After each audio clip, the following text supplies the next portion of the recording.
a special urgency. Here come the Volunteers. Wherever you listen throughout the world, it's football time in Tennessee. Coming to the far sideline, down to the 45 to the 40, 35-30. Is there a flag on the play? I don't see one. 15, 10, 5, 4, 3, 2, 1. Touchdown! Tennessee scores! Yeah, the sun's burning fog off the Tennessee. The Vawl Navy's making waves, and it's orange they bleed. Vawl Nation's tailgating, and they're raring to go. Yeah, when Neyland gets to rocking, it's a hell of a show. And man, you won't believe. What's up, y'all? Welcome to the Vawls Deep Podcast, episode 14, officially underway. And do we have a good show for y'all this week? Weeks like this, I'm kind of glad we only do one show per week. But on the other hand, it would be nice to go ahead and get the negative out of the way. But either way, you're going to get both good and the bad tonight with both Arkansas and Florida. We'll definitely be honest with you about what we've seen from the Vawls in Fayetteville on Saturday throughout the episode. Yeah, it wasn't pretty. We're not going to sugarcoat anything tonight. Yeah, we all hate it, but we're going to be brutally honest. What the hell's on my hat? It's a microphone, Spanky. It's for TikTok. We're live on Facebook, I'm mad. TikTok, and YouTube on this Wednesday night. The Vawls are now 4-1 after their first loss of the season to the Arkansas Razorbacks. Got the Comcast Wi-Fi going, so that's some good news. Triple the speed, $25 cheaper than Highland. Not sponsored. For the ones, unsponsored. For the ones that don't know, as always, I have Josh on the far left. In the middle, I have the Spur. To the far right, I have the sexiest man alive, the Spank. The most loved. How are y'all feeling with Florida coming to town Saturday? We done one thing this week that we didn't need to do, and that was give Florida hope. So I'm a little less confident going into this week. I'm just going to tell you the truth. Kids are on fall break. It's annual inspection week at my work. So my kids are currently sitting on Panama City Beach, and I couldn't go because of work obligations. And we lost the game to Arkansas on Wednesday or on Saturday. So here it is on Wednesday. It's time to get into Gator Hater Week, boys, and I'm about to get fired up. I'm cautiously optimistic. We got humbled last week. Time to find that swagger again. Mm-hmm. Mm-hmm. I love it whenever we can give a team confidence, because there's no better feeling in the world than having your opponent have so much confidence in the world and then breaking their spirit and breaking their will. There's no better feeling inside of my soul than breaking someone's will. And I love it. And that's what I'm looking more forward to. I know last week wasn't the best week, but hey, look, it's time to move on. Dust yourself off, get on your feet, and let's go. Well, we ain't moving on until we're halfway done with this show. Yeah, we got some things to talk about first. We do. do. 24-hour rule. Maybe next year we can do 2 shows and get one in within 24 hours. That probably ain't good for us. That we'd probably get canceled, buddy. It's probably a We good would have point. got canceled on Sunday, I guarantee you. I guarantee it. And We would have. Sports Source still made it, so. They're negative no matter what. We have a great show coming your way tonight. Much more about the Florida game coming up. Want to give a big shout out to our sponsors before we get Vawls deep in tonight's episode. VFL Stephen Hensley Insurance and Realty, 865 Exterior Solutions, Hound Dogs, Knoxville, Tennessee Trends, Freedom Motors, and the Vawl Navy. If you enjoy watching or listening to us, we would greatly appreciate you supporting them for supporting us. Without them, this show wouldn't be possible. That's right. Thank you to everyone, the sponsors, listeners. We appreciate y'all more than we could ever tell you. Yes, thank you so much. Comments are already flowing. We'll get to them when we can. Coming up for you all tonight, we obviously will discuss Tennessee's loss to the Razorbacks. We're going to get pretty in-depth on this. A lot coming up for you there. We'll also discuss the Florida Gators coming to Neyland Stadium. Big week for this team to respond big week for us fans. Checker and Neyland, huge rivalry, a lot on the line. Huge week for this Tennessee coaching staff. They have a lot to improve on, a lot to get fixed, and I hope they learned a lot themselves this week.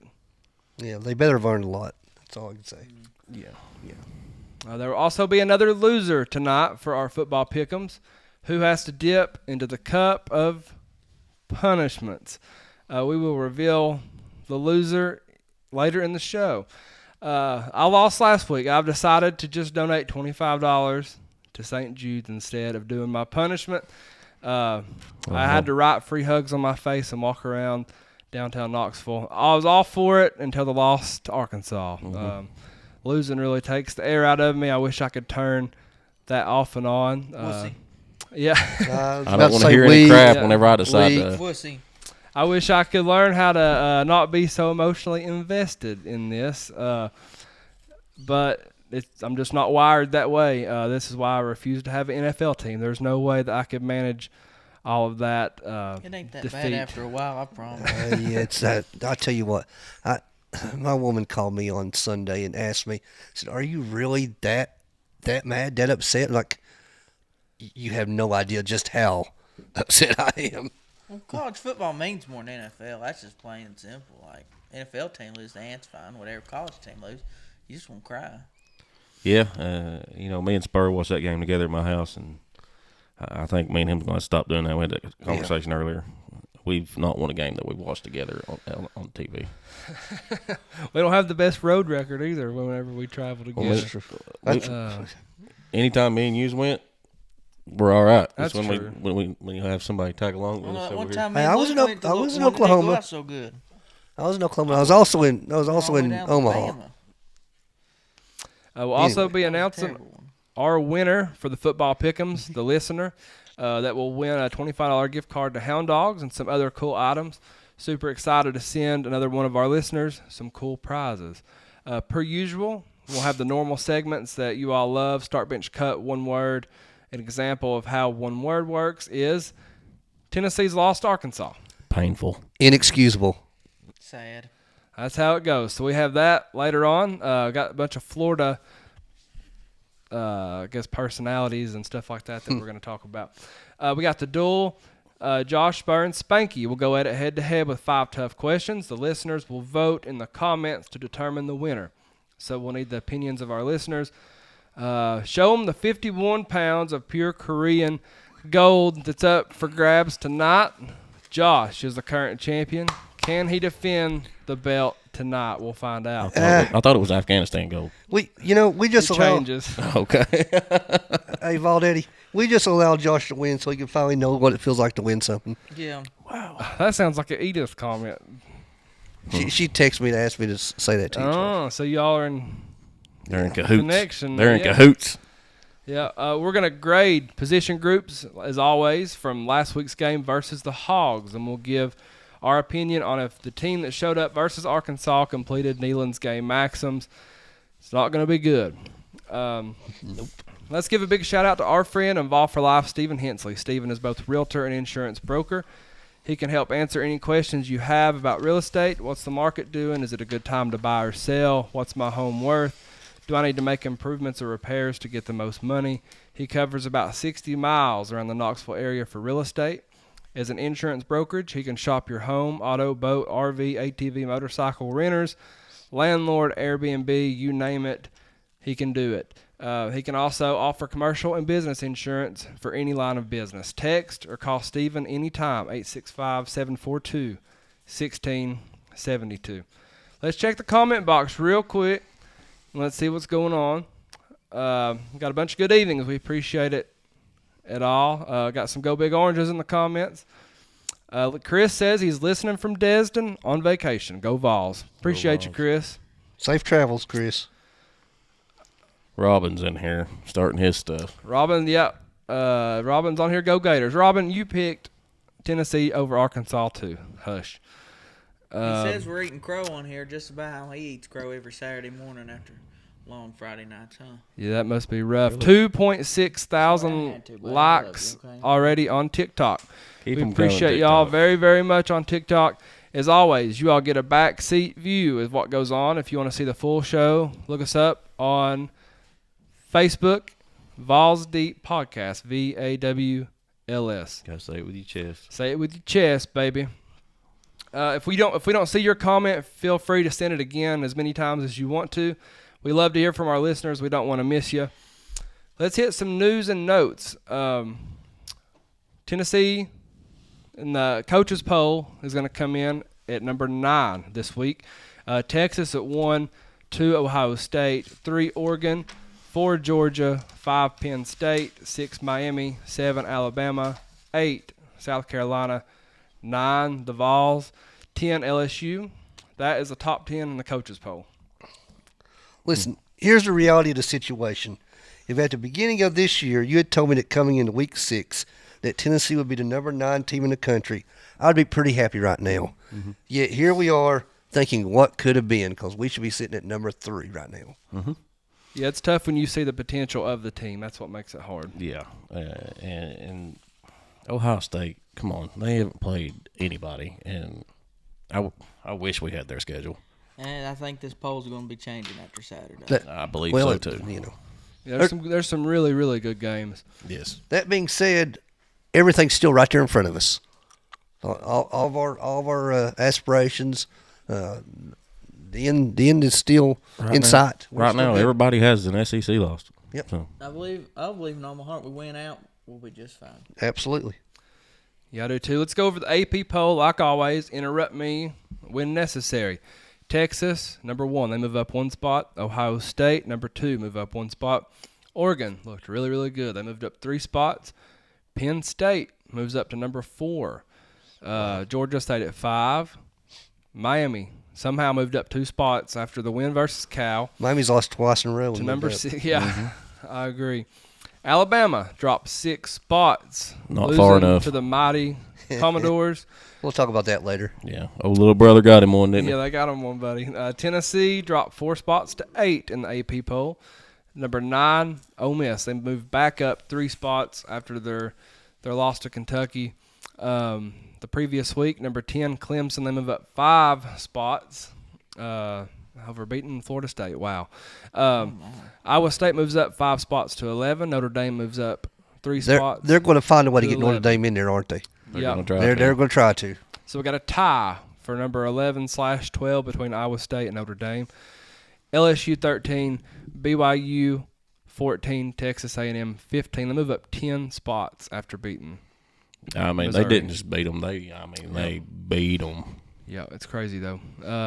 Utah, number 16, Boise 17, Kansas State 18, Indiana 19, Oklahoma.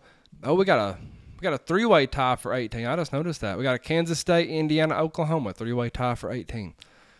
Missouri 21. Missouri, whoa.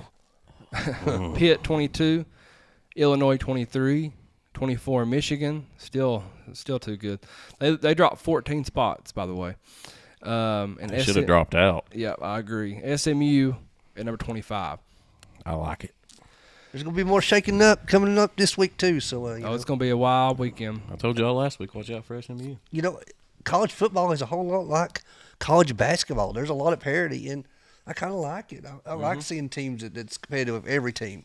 We don't want to see dominant teams that just come out and run roughshod over everybody, especially in the SEC, because any week any team can win. We've seen it this week. Alabama got beat by Vanderbilt. Who would have ever thought that? Football is weird this year. Somebody made a lot of money on Saturday. And somebody lost a bunch of money. And it was Las Vegas.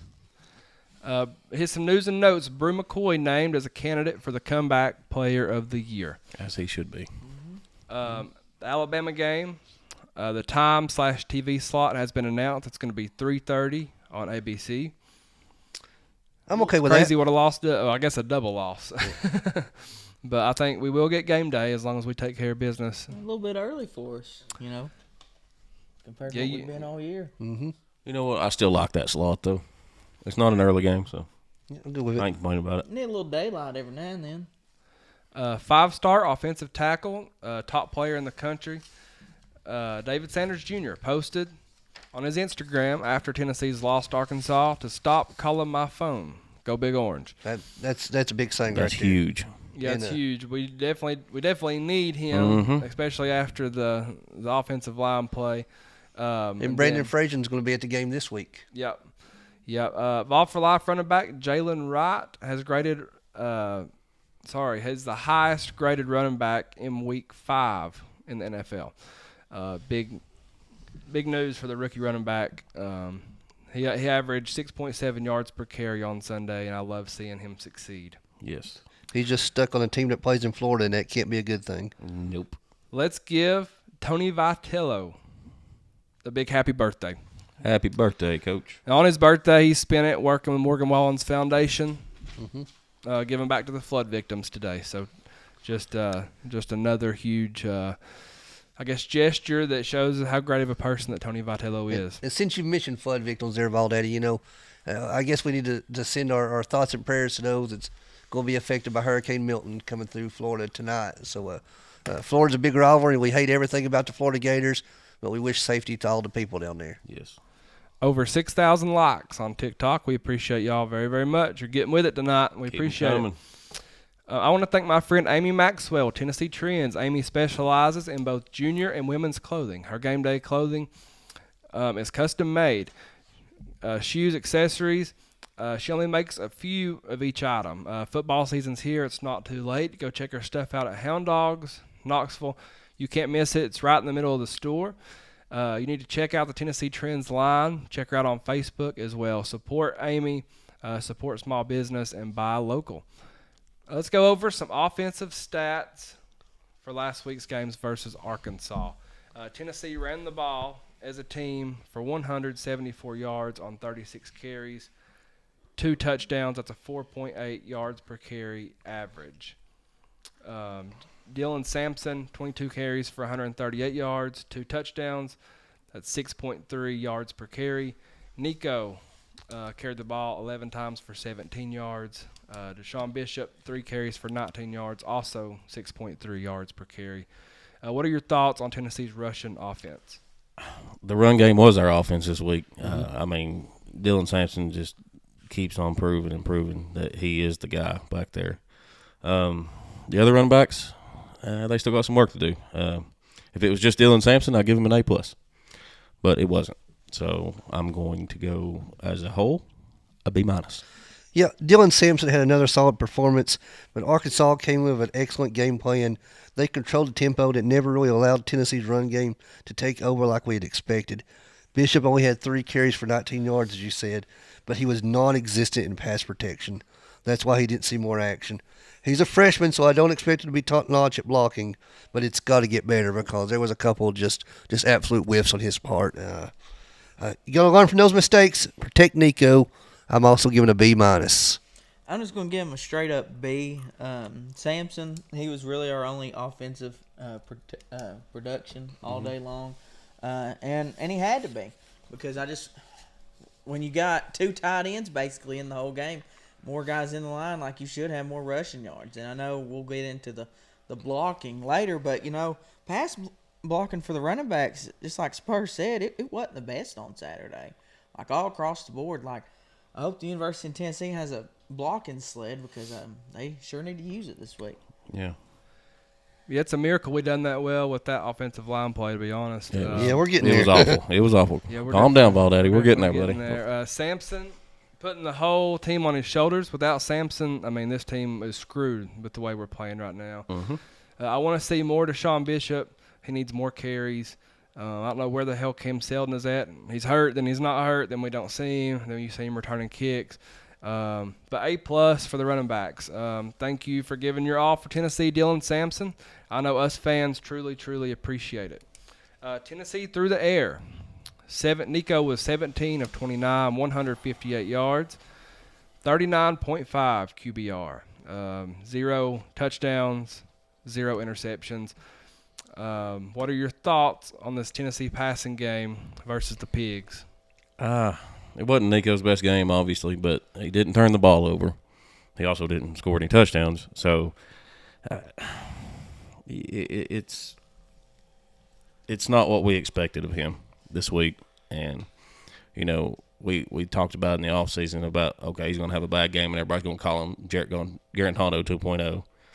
It's one game, guys. I gave him a C- just because he left a lot out there. And he ran out of bounds on the last play of the game. Yeah, Nico was okay for the most part. This just didn't feel like the offense we come to expect. I don't fault Nico for the end of the game. He's still a freshman too. But for heaven's sake, just throw the ball toward a white uniform in the end zone at that point. No turnovers is a positive. The deep ball wasn't there this week, boys. I gave him a C. I guess I'm going to be a little too positive on it here.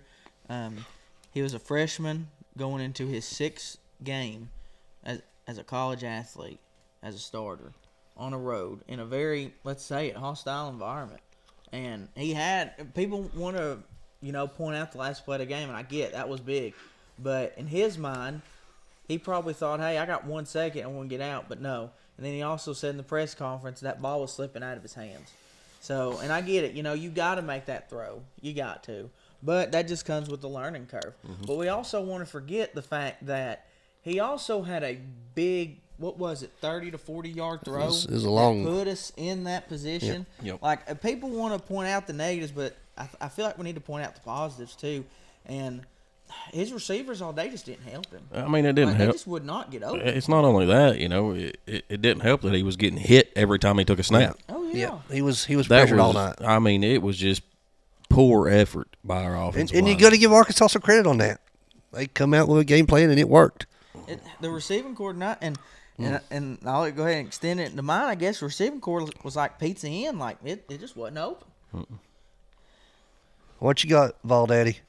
Well, did y'all know that we talked about him running out of bounds, not throwing the ball? Did you know him and Joe both had the ball on the 21-yard line? Wow. And we were both lost by 5. Wow.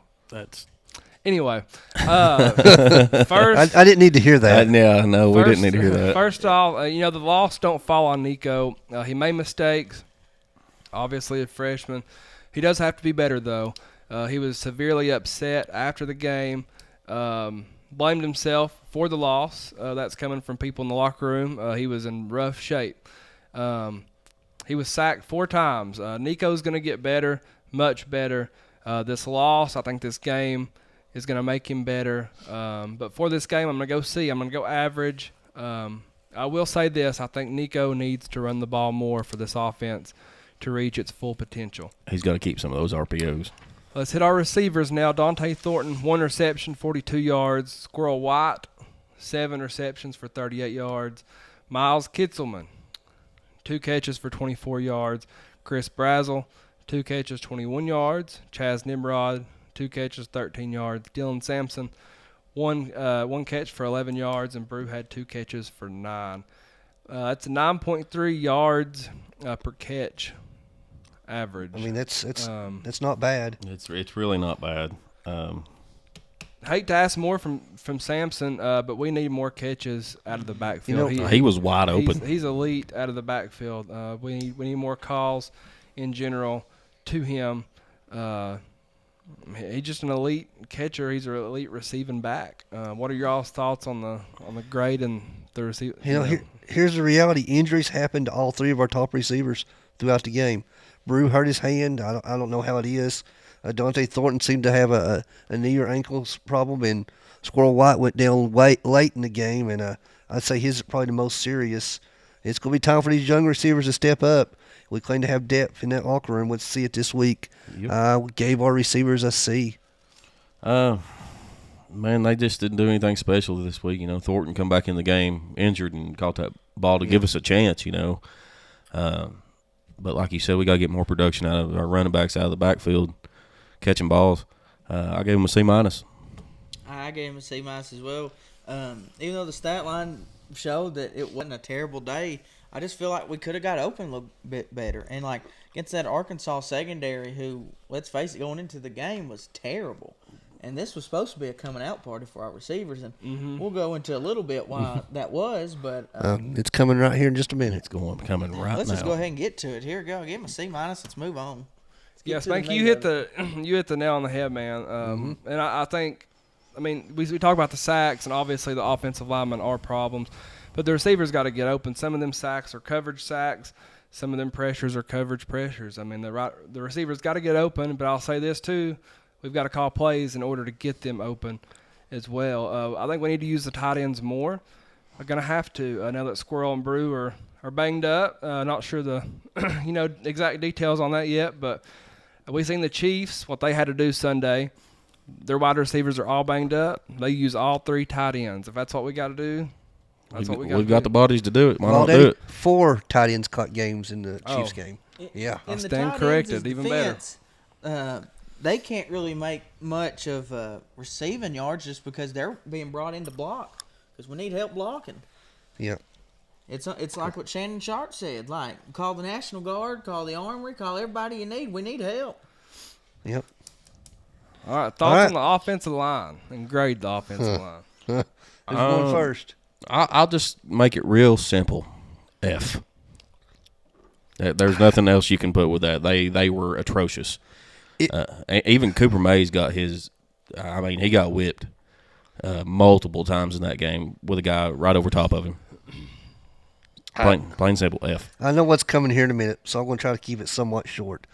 It was awful. There's no other way to put it, especially at both tackle positions. Lance Hurd and John Campbell was both lackadaisical and seemed way off. I don't know the issue there. I understand being banged up, but everyone at this time of the season is banged up in some way or another. Some of the effort we saw out there was just sad, and I really hope a fire was put under their asses this week in practice. I'd rather see Dane Davis with his effort out there than John Campbell or Lance Hurd, who just seemed to not care. And I hope that's not the case. That's just the way it appeared to us watching on TV. At least he gives 100% effort, Dane Davis. We had several pre-snap penalties. That hurt. Hurt a lot. Couldn't get behind the sticks, especially in that game, especially when you can't protect the quarterback to begin with. You can't start 1st and 15 or 1st and 20. I thought Cooper Mays played okay. I gave us a D- because it could get worse, and that's what scares me. I don't know how, but I gave him an F2. F2. Well, no, you know what I mean. Shut up. Double Fs, baby. Double birds. But it's like what I said a few weeks ago. Like, you got no fire up front, you ain't going to have no smoke in the back. And luckily we had a little bit of smoke. It must have been just from some ashes or something. But we got to get it going up front. Like, our tackles getting whipped all night long. The penalties. And this offense, something that people want to keep to forget, you can't keep the up-tempo if you're playing behind the sticks or you're not winning on first down. And that's something Tennessee just could not do. And we'll get into it more later, but if you can't win on first down, this offense is not going to work. And if we're getting sacked every time, this offense ain't going to work. So that's just something we just got to adjust better with up front. Edith said a minute ago that 3-3-5 defense is been a thorn in our side. Oh, and people are going to Florida's going to run it Florida's until we prove that we can we when have an answer. 5 can't block 3, there's a problem. Yeah. I don't have the smartest math education in the world, but that math ain't mathing. Yep. All right, Vawl Daddy. Yeah, offensive line, lazy, pathetic, careless, lethargic, embarrassing. They don't deserve to wear the orange as a group. 6 total penalties from the offensive line alone. That's the same amount the Arkansas had as an entire team. Gave up 4 sacks, 3 versus 5, it don't matter. 5 versus 7, it don't matter. They got their asses whipped. Y'all looked at me funny when I wasn't giving them praise versus NC State, Oklahoma, even University, Tennessee, Chattanooga. But it's bad, man. Heupel can't even call his offense because of how pathetic they are. Glenn Ellerby better get it together too. The real issue is that Tennessee coaching staff is failing or has failed to this point to recruit elite offensive linemen. John Campbell is a Band-Aid. The dude wanted to leave. We couldn't find a replacement or didn't want to. So what do? We pay him a bunch of money to stay. And then in the fourth quarter, instead of being invested in the game, he's on the sideline giving ejaculation gestures to the Arkansas fans and telling them how big his junk is. I was there. Then on the other side, He's seen it. You have Lance Hurd, who gave the most lazy performance possible. LSU had no problem letting him go. I'll tell you that much. Both of these guys were the lowest graded players on the whole team Saturday, and probably some of our biggest paid players. Some of these guys are way too financially stable right now. I think, at least I hope, that we're about to see how bad that they want to play football. That better be what happens. You can't coach them hard anymore. They'll just leave. So I'm just going to say this. It starts in the locker room. Players need to hold each other accountable. The offensive players in the late 90s, they were absolutely terrified of Al motherfucking Wilson. They had to answer to him. Defensive players especially, but even the offensive players had to answer to Al Wilson. They need to find the players that want to be here, that are proud to wear the orange, proud to strap on the power tee. Give me Dane Davis. Give me Larry Johnson. Give me the ones who aren't as talented over the ones that are just going through the motions. I believe that's a F- from the Ball Daddy. That's some real talk right there. And that's something that John Campbell and Lance Hurd need to hear. Yep. They need to hear that. Oh, I hope they're listening right I now. hope they're listening too. And you know what? I hope they prove you wrong. Yeah, I hope they come I out. want to be proved wrong. Yeah. Hey, John Campbell, Lance Hurd, prove All Daddy wrong. If not, just go away. You know, the things that Luke was saying was true here is, and, you know, back a few years ago, people were like, oh, they're just players. Well, guess what? You're employees now. You get paid. If I go to my job, I'm doing something wrong, my boss is going to let me know it. You go to your job, you do something wrong, your boss is going to let you know it. No, we're not your bosses, but you're getting paid to play for the University of Tennessee. Like, it's no longer... You should take pride in that no matter what. It shouldn't even come down to a paycheck. I'm sorry. It shouldn't come to a paycheck. When you put that power tee on, son, you better be ready to go hit somebody and give it your all. That's just it. You two are coaches out here. Losing sucks. We all hate losing. It does. We all hate losing. You know what sucks worse than losing? Nothing. Losing because you didn't give effort. Yeah. That's what sucks more than anything else. I can handle losing to a team that outplayed us and we gave it our all. But we didn't leave it out on the field that Saturday night. We did not. Nope. We didn't give 100%. TikTok liked it. We're over 10,000 likes on TikTok after that rant. We're getting stars sent. Appreciate it, Michael Ellis. Check your mic. You're getting some negative feedback on your mic. Which one? Your TikTok mic. Okay. Well, let's go over the Tennessee defense. 2 sacks, 7 tackles for loss. Gave up 297 pass yards and 2 touchdowns, 134 rush yards. Tackles individually for Tennessee, Keenan Peely, 14. Will Brooks, 10. James Pierce, 9. 1 sack, 2 tackles for loss for James Pierce. It was good to see him kind of get back. Finally come out. Arion Carter, 8 tackles, 1.5 tackles for loss. Jermod McCoy, 5 tackles. Jeremiah Thielander, 5. They're the Vawls that led the way for the Tennessee defense. Arkansas had the ball for 35 minutes and 29 seconds. They led the time of possession for 3 out of 4 quarters. Arkansas offensive line got their best grade of the season versus the supposed best defensive line in the country. With that being said, what are your thoughts on Tennessee's defensive performance? We played a lot of bend but don't break defense on Saturday, and you know, I didn't much care for it. I'll just go ahead and say that. Defensive line didn't look bad. They ran a lot of quick game, just because of our speed on the defensive line and our front 7 in general. Even with that, we still got pressure on them. You know, they'd roll their quarterback out or whatever. There's a reason he wound up hurt. I gave our defensive line a B+. James Pierce Jr. come out and he played really, really well for the first time all year. Yeah, giving up 19 points is good enough to win. Yeah, that's what I just said. I'm not upset with our defense at all. We gave up 19 points on the road in a crazy environment. We'd bend but not break, just like Josh said. We stopped them on 4th down several times, especially early in the game. Newsflash to the rest of the SEC: don't go for it on 4th and 1 against Tennessee. We're going to stop you. Yeah. Our defensive backs had their hands full, but nothing went over the top of them. We had pressure on the quarterback the whole game. He got hurt on a late hit. It wasn't a dirty hit, though. No. Pierce looked much better. We've just got to finish the game somehow. I gave our defense overall a B. I'm going to give our defense overall B-. If you hold a team that caliber, especially an SEC team, to under 20 points, you should be having a chance to win the ball game. There were some things, like, I think our secondary could have stepped up just a little bit better. I wanted to contain the quarterback a little bit better, but honestly, defense, you weren't the problem. So, yeah, you can't expect this defense to win the game every time for you, Josh Heupel. No. Defensive line, I'm going to go I'm going to go average. I think they should have dominated the offensive line, but then again, they was on the field for a long time. Got to get off the field on third down, too. We couldn't get there with 4 a lot of times. We're supposed to be elite, and we should be able to get there with 4, I believe. Yeah, but a lot of times they were keeping in tight ends and running backs to block those 4 as well. Yeah, they was, but I think we should have had a little bit. I don't think with us being that good that we should have had to dial up kind of the blitzes and stuff.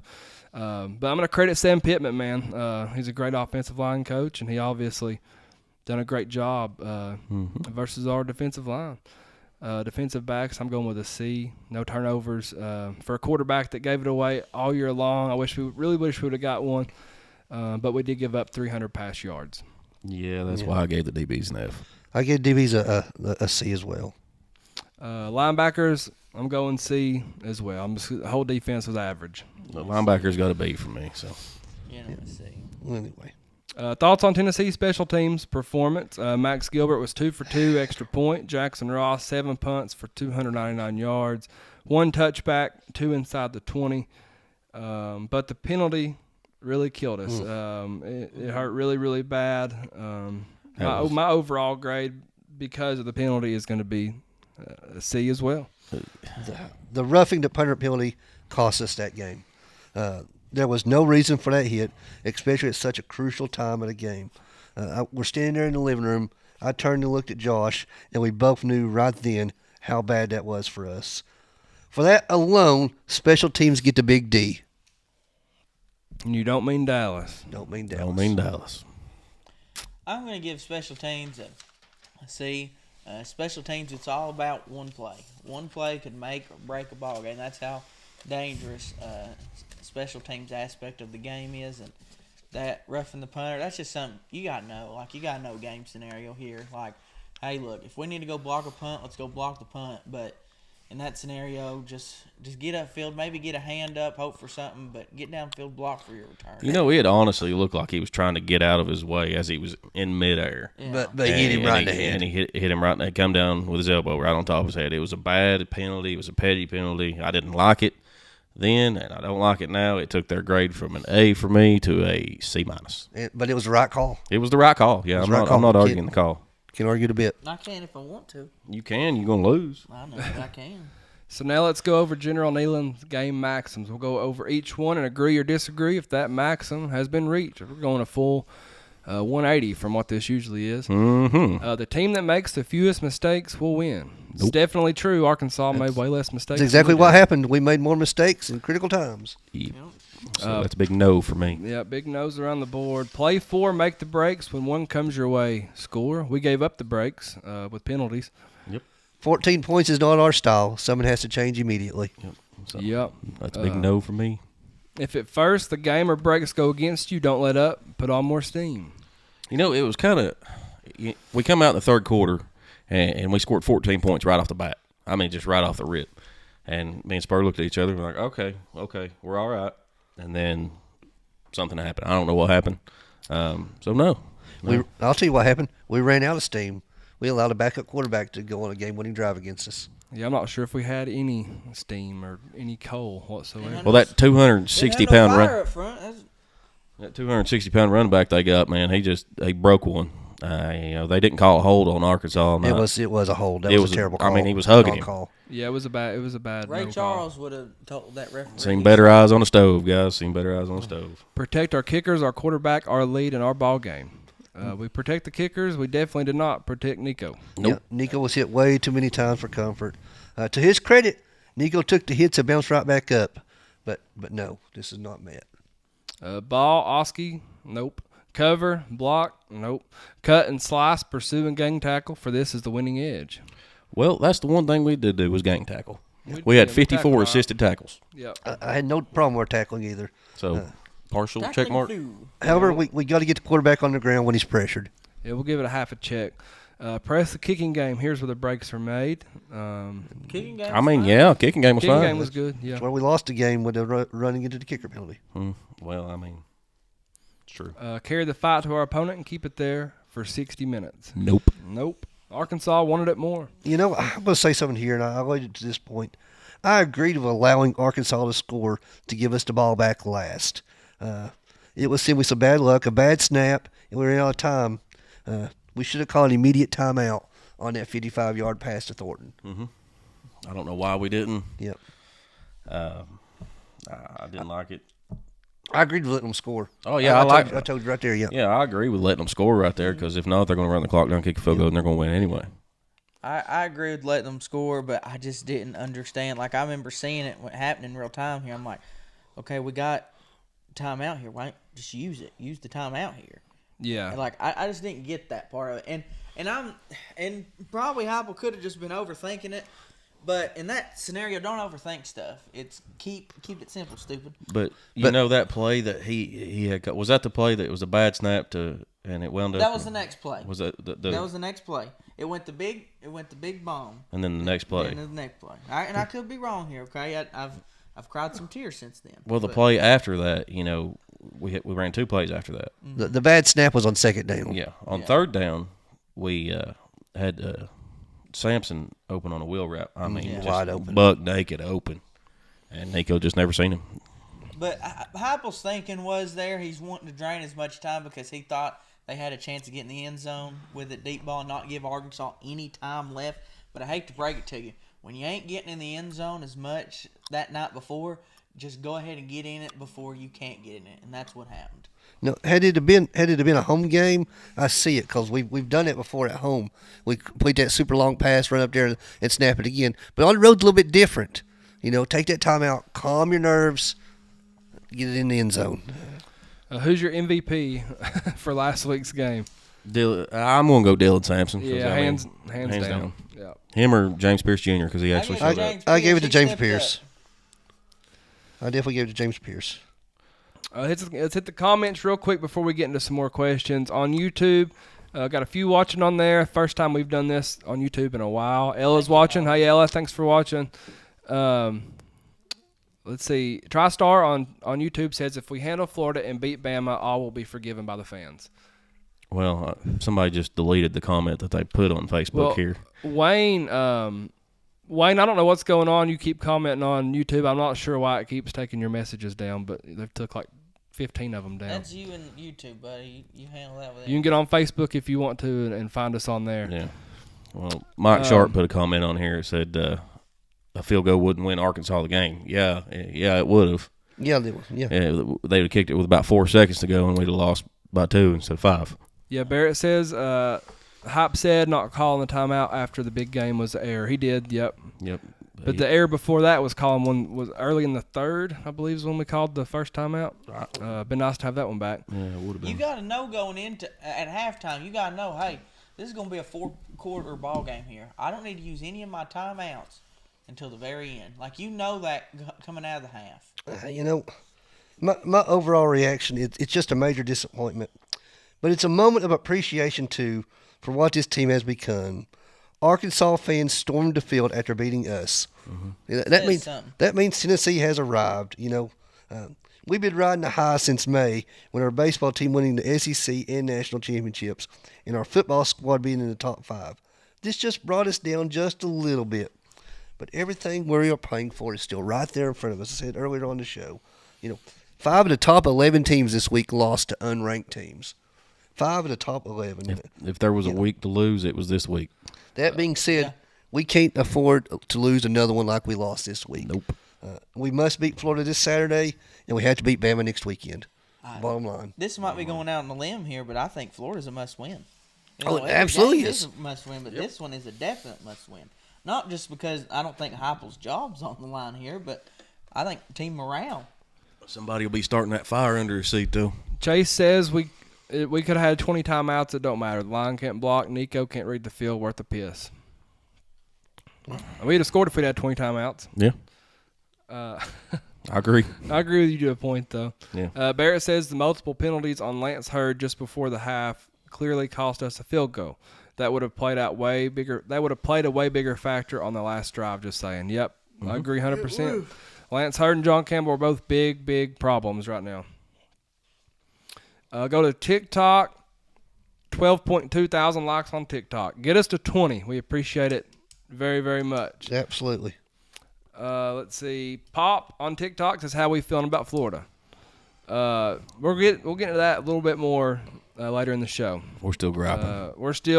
We do one show a week, so we're still hammering on Arkansas right now.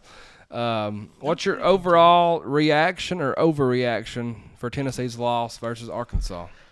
Man, it hurts, but we don't need to let it define us as a team. We are better than what we showed on Saturday. Spanky said it best. I think it was last week. I never thought I'd say that, but he said the SEC will not have an undefeated team this year. Nope. And there's only one left. Yeah, I agree with that. They're not going undefeated either. I think we will. Got that wrote down somewhere. I think we will be just fine moving forward. Yep. I just said a minute ago, I think I answered this question already, but just a major disappointment. Everything we got to play for is still right there in front of us. Yeah, disappointed. I'm just sick of feeling this exact same feeling every year. Seeing the potential, knowing how good we can be, seeing this coaching staff do so much more with less before is what makes it real tough, I think. Just kind of dumbfounded right now. Do y'all think this is a slip up, or I think are we in trouble for the long run? I don't think we're in trouble for the long run. I think it was a slip up, and I think it's because of two big personality problems. I think it better be a wake up call. Is what it better be. Sometimes, in order to get woke up in the morning, something's got to happen. You just got to wake up.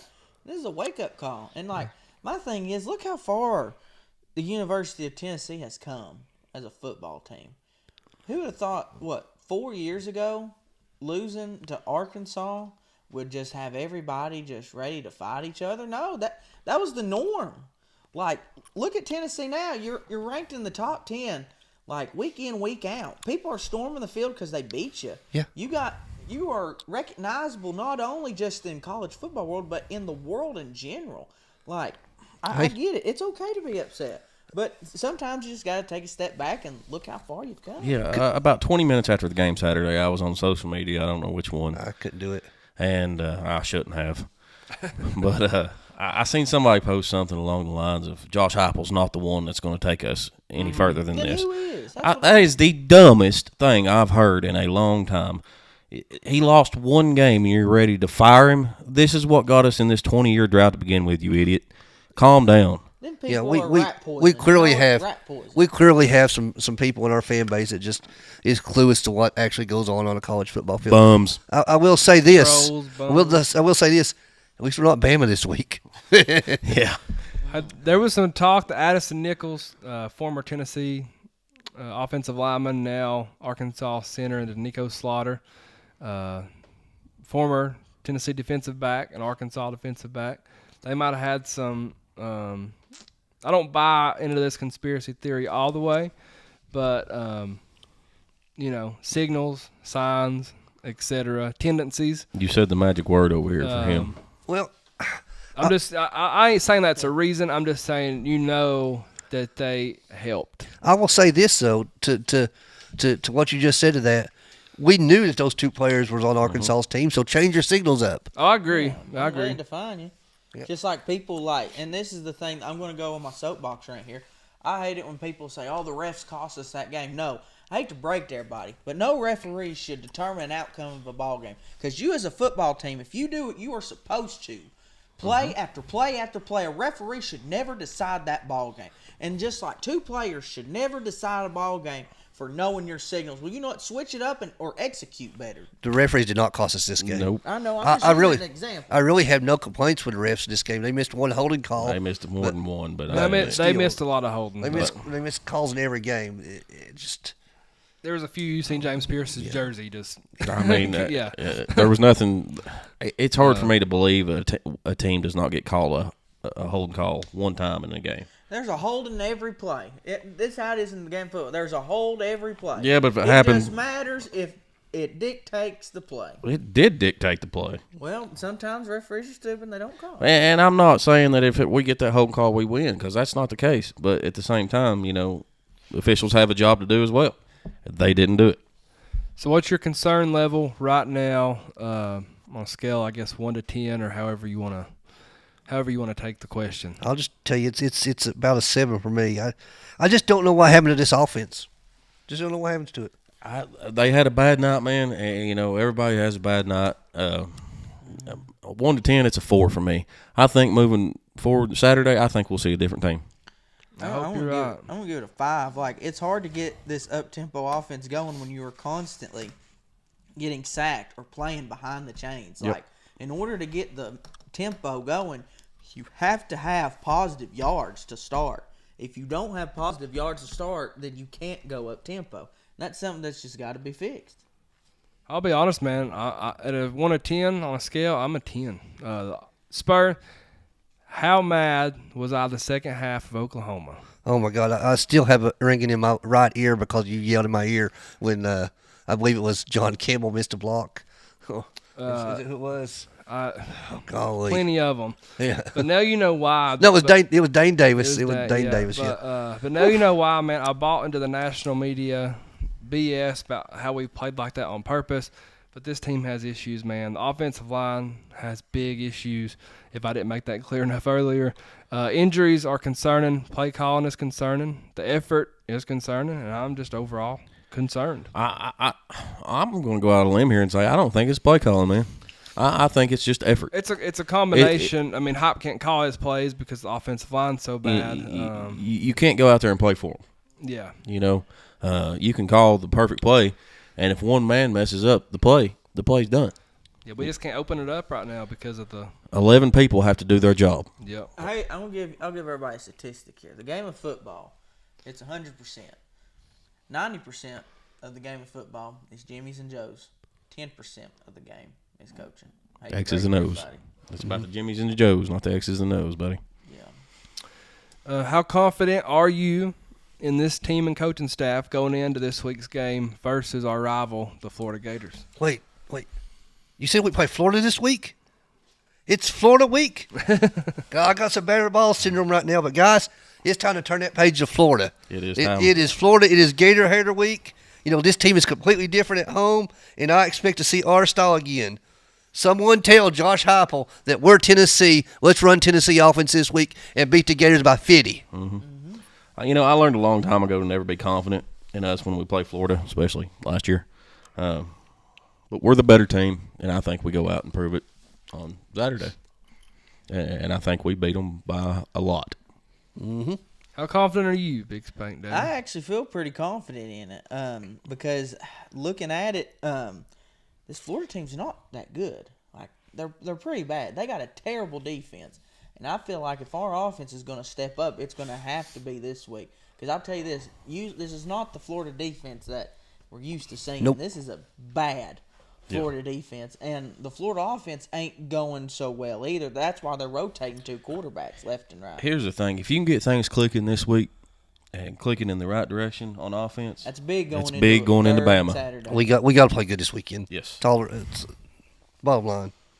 If we play bad and lose this weekend, I got a bad feeling it's going to start a snowball effect. It's going to be like quicksand. Let's hope not. Yeah, I'm not that confident. I'll be honest with you, man. 2 weeks to get ready for Arkansas. Then you had Dylan Sampson coming out and saying the team took it easy. They took things for granted during the bye week. I like hearing that from Sampson. As a coaching staff, I don't understand how you let that I happen. don't see how that happens. But being at home helps. 102,000 inside of Neyland Stadium is going to help. The night game helps. Checker and Neyland is going to help.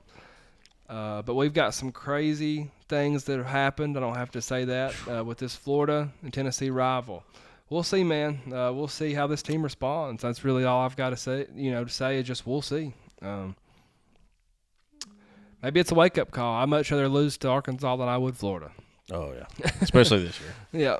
But how much do we miss, in all honesty, Alex Golish? Before you go there, let me just say this. Arkansas is not a bad team. No, they're not. They're 2 plays away from being 5-0. Yep, they're very close to being undefeated. There's not many bad teams in the SEC this year, I feel like there's like a couple bad ones, but like I think the SEC's pretty stout. Right. All right. Let's move on from Arkansas. Let's So how much do we miss former offensive coordinator, quarterback coach, or whatever, Alex Golish? A lot.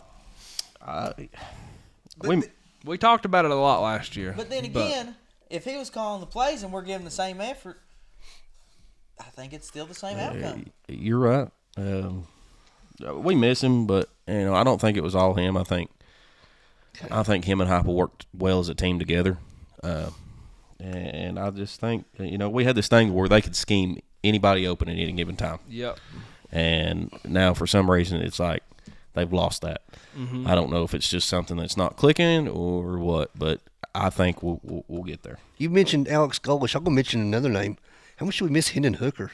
I mean, how much tough, of what we've seen in 22 was really Hendon Hooker more than even it was Alex Golesh? Quarterbacks got to use their legs for this offense. Yeah, just throwing it out there. Hendon Hooker also had 2 to 3 NFL offensive linemen too. That's true, and 2 or 3 NFL receivers. Exactly. But back to bring the truck up to Alex Golesh's pace, pay him whatever he wants to come back and be our OC. I don't care. No, don't get rid of Heupel. Keep Heupel. Yeah, we talked about it, like I said, a few times last year, but we really didn't buy into it fully. Everybody blamed it on Joe. We blamed it on Joe not being capable, not being smart enough to run the offense. But obviously, it wasn't Joe. Maybe it's other personnel. We've still got a lot of the same personnel as we did last year. Maybe that has something to do with it. Maybe it's a combination of things. I don't know, but what I do know is that Josh Heupel and Alex Golesh were together for 15 years. Mm-hmm. What I do know is we haven't looked as good as we have offensively as before Golesh left. Yep. That's what I do know, and like you all mentioned, the scheme and stuff like that. I think that is the biggest thing that we're missing there. They're always on the same page. We're live on both three ways now. That's Spanky's favorite, the 3-way. We're live on Facebook, TikTok, and YouTube. We'll upload the live video on our YouTube channel after the show. Also, the audio version will be uploaded wherever you prefer to get your podcast. You can also rewatch on Facebook as well. We look forward to hearing from all of our live listeners. Speaking of that, let's hit the comments real quick before we take a commercial break. Edith is the first one I see. I think we just need diversity in this offense. In football, if you ain't evolving, you're dying. Not really 100% sure on what that. I got a fan that's asked us to text us in a question. If I get back to it here. Philip says, I won't say Florida sucks, but in the Heupel era, I don't see them winning in Neyland. Taylor Brown wants to know, how do we get around this defensive line to break away from the run up the middle against Florida? He's feeling like we're running up the middle too much. Need to run to the outside. Run game, if it ain't broke, don't fix it. Run game hasn't been a problem all year. No. It's not. Then you've got to think who – I don't know how long, if you've been listening to this whole show or not, but who are our tackles? Yeah, that's just it. If you haven't listened after the show, rewind, and you'll learn how we feel about our offensive tackles right now. Derek says the problem is when players know our style of play from ex-players. That's what you've seen in Oklahoma and Arkansas. Mm-hmm. That's what I was saying, like audible stuff. I mean, obviously you would think that we would change this, but it's just a thought. Bailey says checking in from West Tennessee in Jackson. Thanks for listening to us, Bailey. Preston says Nico has to run. Yep. He does, but for this offense to be productive, especially as it was with Hendon, we've got to have a. But the running will come with age, guys. Like, he's still a freshman. Like, are you going to let your 10-year-old son drive a car on the interstate? No. You're going to ease him into it. Chase says, can we shout out the Ice Vawls playing Florida at the Civic Friday and Sunday? Let's support all the UT teams. That's right. Get Spur fired up, baby. There's your hockey guy right there. The Knoxville Ice Bears play their first exhibition game of the season tomorrow night at 7 o'clock, and the UT Ice Balls play immediately after they play Florida after the Ice Bears game. So that's what we're talking go to the Coliseum and see them. I won't be there. Let's hit a commercial break. Thank you, Hound Dogs Knoxville, for sponsoring our podcast. This locally owned and operated Tennessee sports store is your go-to hometown store for all of your Tennessee needs, whether it be clothing, hats, accessories for your car, boat, office, tailgate, pets, or your kids. They have what you need at Hound Dogs. Check them out at hdknoxville.com. We'll be right back, y'all. We have a lot to do, a lot to discuss still. Please share this out to your friends. We appreciate y'all very much.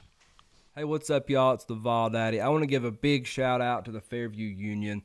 Great musicians, local people, Chad's from my hometown. They were gracious enough to let us use their music for our podcast. Make sure you check them out. They're huge Tennessee fans. You won't be disappointed. Let's hear them play. Man, you won't believe that roar. When the boys find the checkerboard, the big orange is back. It's a fact. Volunteers, where you at? Get loud, staying proud. Send a message to the crowd. Y'all better get used to the fact. The big orange is back on track. Coach Hyper, where you at? Getting it done, having fun. Power team #1. Y'all better get used to the fact. The big orange is back. Freedom Motors is the local pre-owned car dealer who does more for you than any other dealer around. You want convenience? You can check out their entire line of vehicles online at freedommotors.tn.com. And when you find what you like, they'll bring the vehicle right to your door. That's a dealer who cares about you and your time. Shop Freedom Motors today, and let's get you in your new ride. Keep freedom rolling, keep freedom rolling, keep freedom rolling on down the line.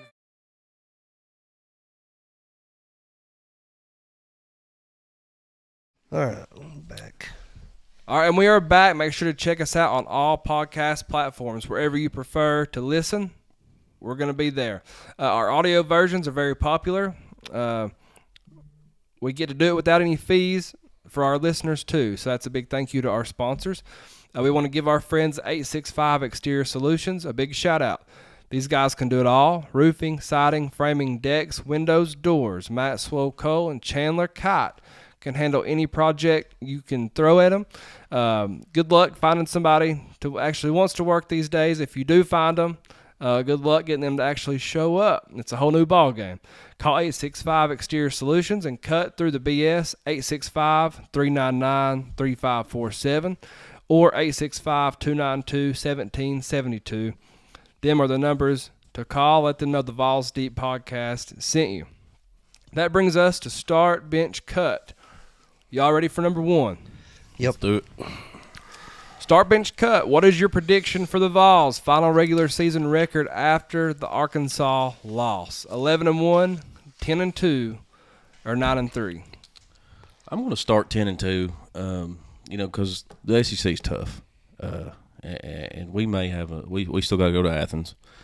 But other than that, I don't see us outside of that game losing another one.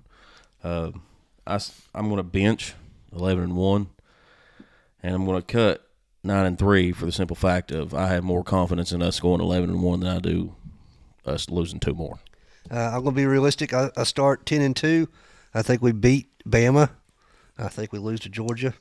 But I'm going to bench 9-3 because, as Spanky said earlier, it could snowball very easily now, and I'm going to cut 11-1. I don't see it happening right now. We got to find this offense. We got to find it quick. You know what? I'm going to be crazy here.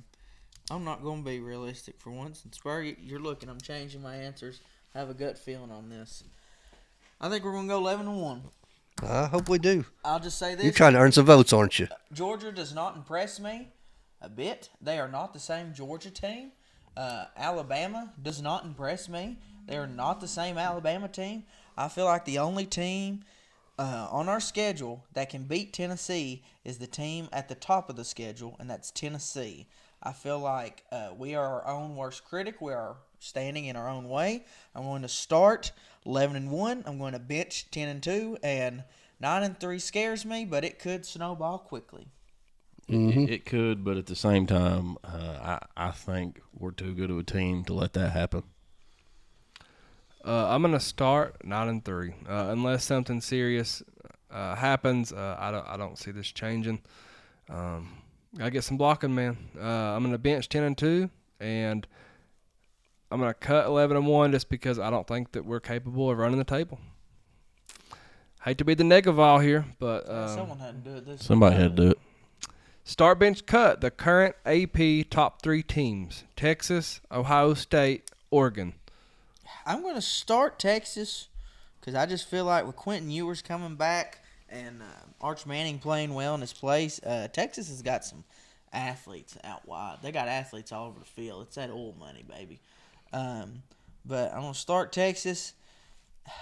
I'm going to bench the team that I think is going to win this week in the big matchup. I'm going to go with the Oregon Ducks. I feel like Coach Lanning's going to have them ready to play, and I feel more confident in Oregon than I do Ohio State. And then I'm going to have to cut Ohio State because, to me, they've not proved anything.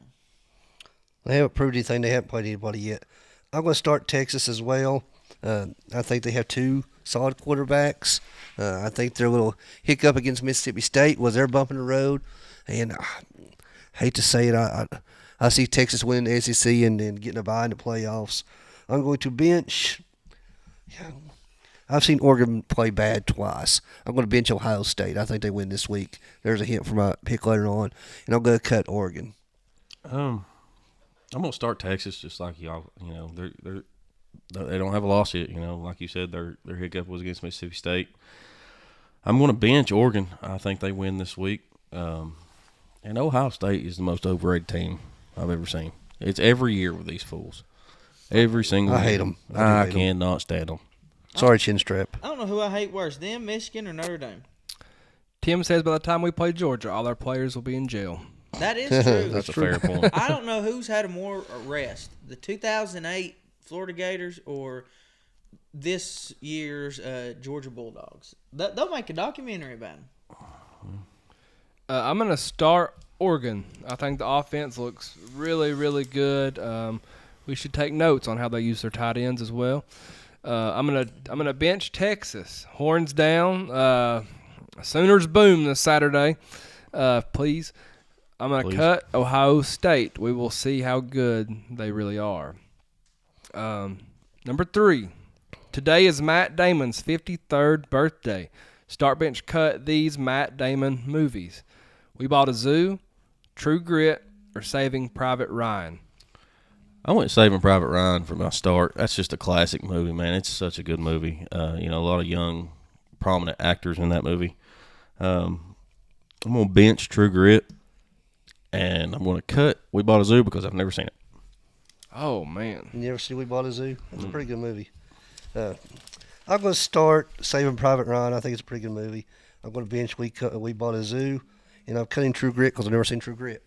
So there you go. I'm going to be 100% honest with y'all. I don't watch movies. I've never seen any of these movies. What? Are you serious? Never seen any. You've never seen Saving Private Ryan? Nope, never have. Look. Do yourself a favor, son. When you get home tonight, get in your little bed or whatever, and turn on Netflix or whatever, find it somewhere on a streaming service and watch it. I'll be honest. What's the movie about? What's it about? Is it an intense movie? Because I don't do an intense movie. It's pretty intense. If my heart beats going fast, I don't like it too much. I don't like scary movies. I don't like roller coasters. Well, quit eating so many cheeseburgers and it won't be as fast. See, buddy. I'm not giving that up. You can't make me. It's an acid reflex, baby. Yeah. I'm gonna start We Bought a Zoo. Call me a softie, but I love this movie. I'm gonna bench True Grit because it's a great remake. And usually it's not the case. Usually they screw it up. And I'm gonna cut Saving Private Ryan because it's been a long, long time since I've seen it. You need to go inside and watch it. Yep, I need to rewatch it. You'll change that list after you do. Start bench cut. What is Tennessee football's biggest problem right now? The play calling, the offensive line, or being too conservative? It is the offensive line, and it's not even close. That's your start. Your bench is just being too conservative, and that's an easy fix. Mm-hmm. And the cut is the play calling. That's the exact right order. Offensive line's our biggest concern right now. Play calling's been okay. I'm going to bench being too conservative. We gotta get more aggressive at play calling's my cut. Like Spur said, this is the right order. You start. It's literally a trickle effect here. It is, yeah. Because the offensive line is the reason our play calling ain't good, and our play calling ain't good. So we're going to have to be conservative, and we're going to have to be conservative because our offensive line ain't good. Because if your offensive line ain't good and you can't get good protection, you don't want to throw it all over the field and get crazy with it. So really, there's only one answer here. Chase says he can't watch movies during his spanking time. No. Talking about you. Chad says we're giving the offensive line unfair percentage of the blame. No, we're not. We're not. They sucked They are Saturday. awful. They were terrible. They are horrible. You also got to remember, Chad, 3 of us up here are offensive linemen, so we can give that. Yep. Yes, I was. Oh, wait. Chase says, do we attack the portal for O-line? They need to do something. We better. But I'm with you. I'll start offensive line. It's not even close. I'm going to bench being too conservative. But I think even on defense, sometimes we don't see Tim Banks being now, he probably don't feel like he needs to be because he's got the dudes now. But I want to see some of that aggressive approach that he used to have when we didn't have the dudes. Valde, I need to say something here. I've received about 10 phone calls from listeners on our call text in line. We ain't got time tonight. We can't take calls. Our audio just won't allow it. You can call them after hours. I'm gonna cut the play calling. Obviously, the others got to get fixed before we can get into that. Edith says our offensive line is so bad, Wartburg could get past them. Maybe. Start bench cut. Which SEC home matchup are you most worried about? Florida, Alabama, or Kentucky? I'm going to go – this one might be a little different for me. I'm going to start Alabama because it's the third Saturday in October. Alabama's going to be coming off that Vanderbilt game. It's still going to be sitting on their minds. I'm going to start that. I'm going to bench Kentucky because even though it's probably going to be a night game, we're going to be wearing black, Kentucky's no slouch this year. They're not. We need to watch out It's for still Kentucky. We still need to watch out for them. And then cut Florida. It's checkered kneeling, baby. It's Florida. It's a home game. It's a Florida game. It's a let's go. Okay, like it's that simple. Listen, I'm starting Florida. It's our next game. We're coming off of our worst performance since the South Carolina debacle. I'm going to bench Alabama, and I'm cutting Kentucky. I'm going to go with my start as Alabama. Like Spanky says, third Saturday in October.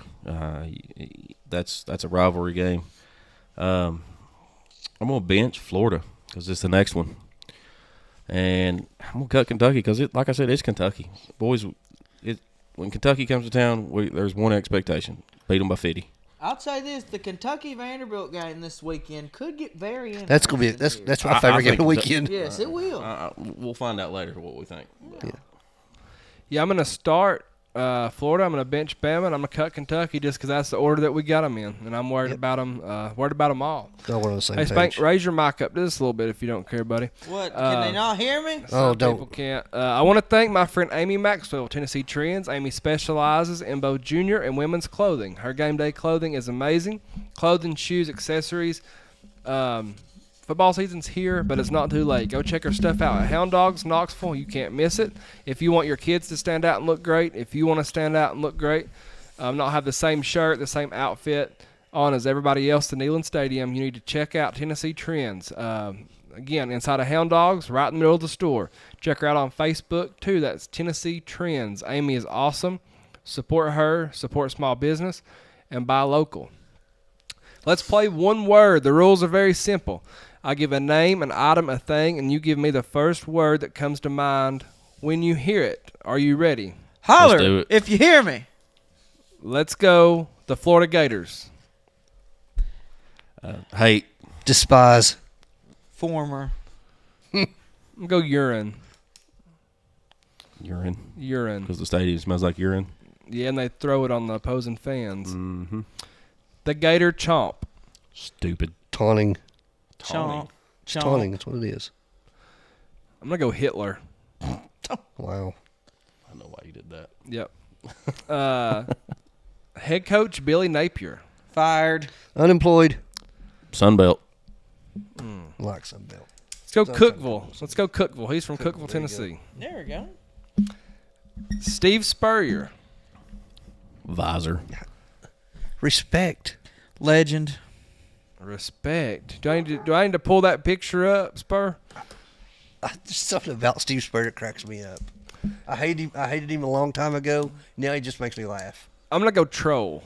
It's hard not There you to go. like him. Yeah. Let's go Will Smith. Slap. I had slapped down. I had Slap too.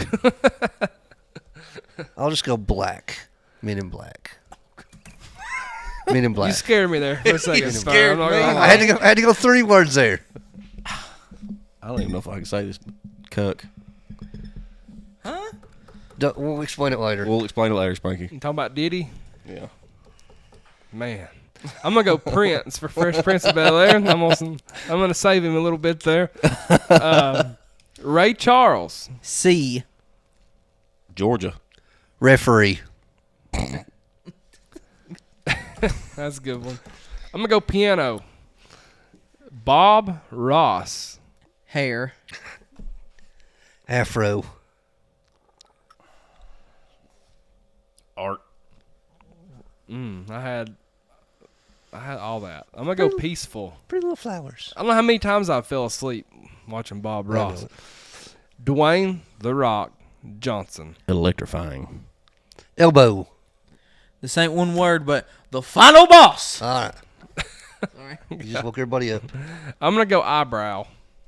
There we go. If you smell You got him started. You got him started. the rock. I shouldn't have put nobody. cooking. WWE. No wrestling. Give us a people's elbow, baby. Tom Petty. Heartbreakers. God damn. Heartbreakers. Falling. Man. I'm just going to go overrated. Fair enough. John Travolta. Disco. Footloose. Footloose. Footloose. I think it's John Travolta in it. I'm not the No, wrong no. person. No, that was my. You're talking about Grease. Oh, Grease. Okay. Grease, my bad. Oh, Yeah. I said Footloose too. Look, right down. Then what are you fussing about? No, I just said Footloose because you took it. Oh, okay. My bad, sorry. What's wrong with these two, man? I'm going Scientology. I think my microphone's broken. It keeps falling down. You got first promo there, Spanky. Tighten it up, everybody. Get that thing some Viagra over there. Not sponsored by Blue Chew. I think. Did you go the right I don't way? think he took. You don't know righty tighty, lefty loosey? Yeah, lefty. I'm going right. Okay. If you say so. Chase says your mic is saving our ears. No doubt. Freedom Motors is owned and operated by my friend Chris Looper. Top-notch pre-owned car dealership located at 7765 Maynardville Pike in Knoxville. Freedom Motors will do more for you to get the deal done than any other dealership around. If you want convenience, you can check out their entire inventory online at freedommotorstn.com. Once you pick the vehicle that is right for you, they can even deliver the vehicle right to your door. Check out Freedom Motors today and keep freedom rolling. Let freedom. Let's hit the comment box before we hit keys to the game. Well, Daddy, I got a Landon that's messaging us all the way from Illinois. He said there's quite a few of them coming to the Bama game, but he wants to know. He says he feels like we have to put up at least 30 points to get back on track this week. I would agree. Yeah. Get a blowout. And he thinks the Arkansas Walls was a wake-up call. He said, "Go Vols." Over 14,000 likes on Keep 'em TikTok. coming. Get us over 20. We appreciate you very much. As always, have to repeat this, but you all get the back seat to what we do. They won't let us stream our show to TikTok. So we just throw a camera on there. We got mics on there, and we just let y'all get the back stage pass, I guess. Keys to the game. Tennessee comes back home to Neyland Stadium after a month.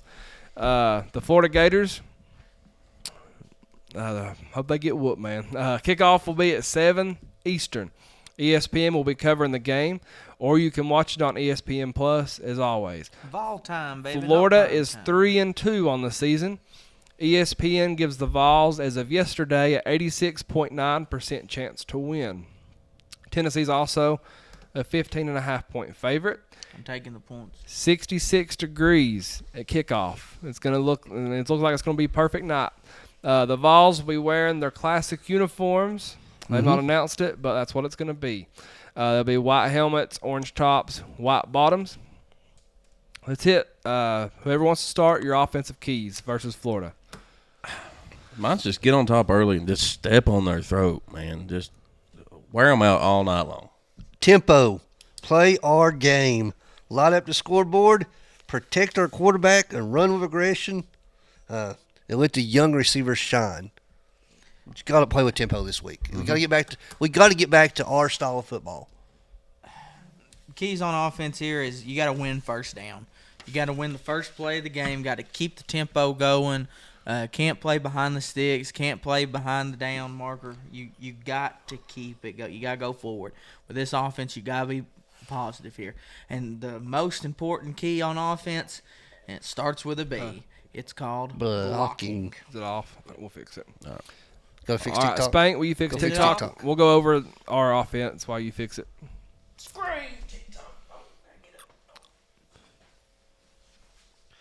Y'all going, or you want me to go on offense? Or? You go ahead and do your offense.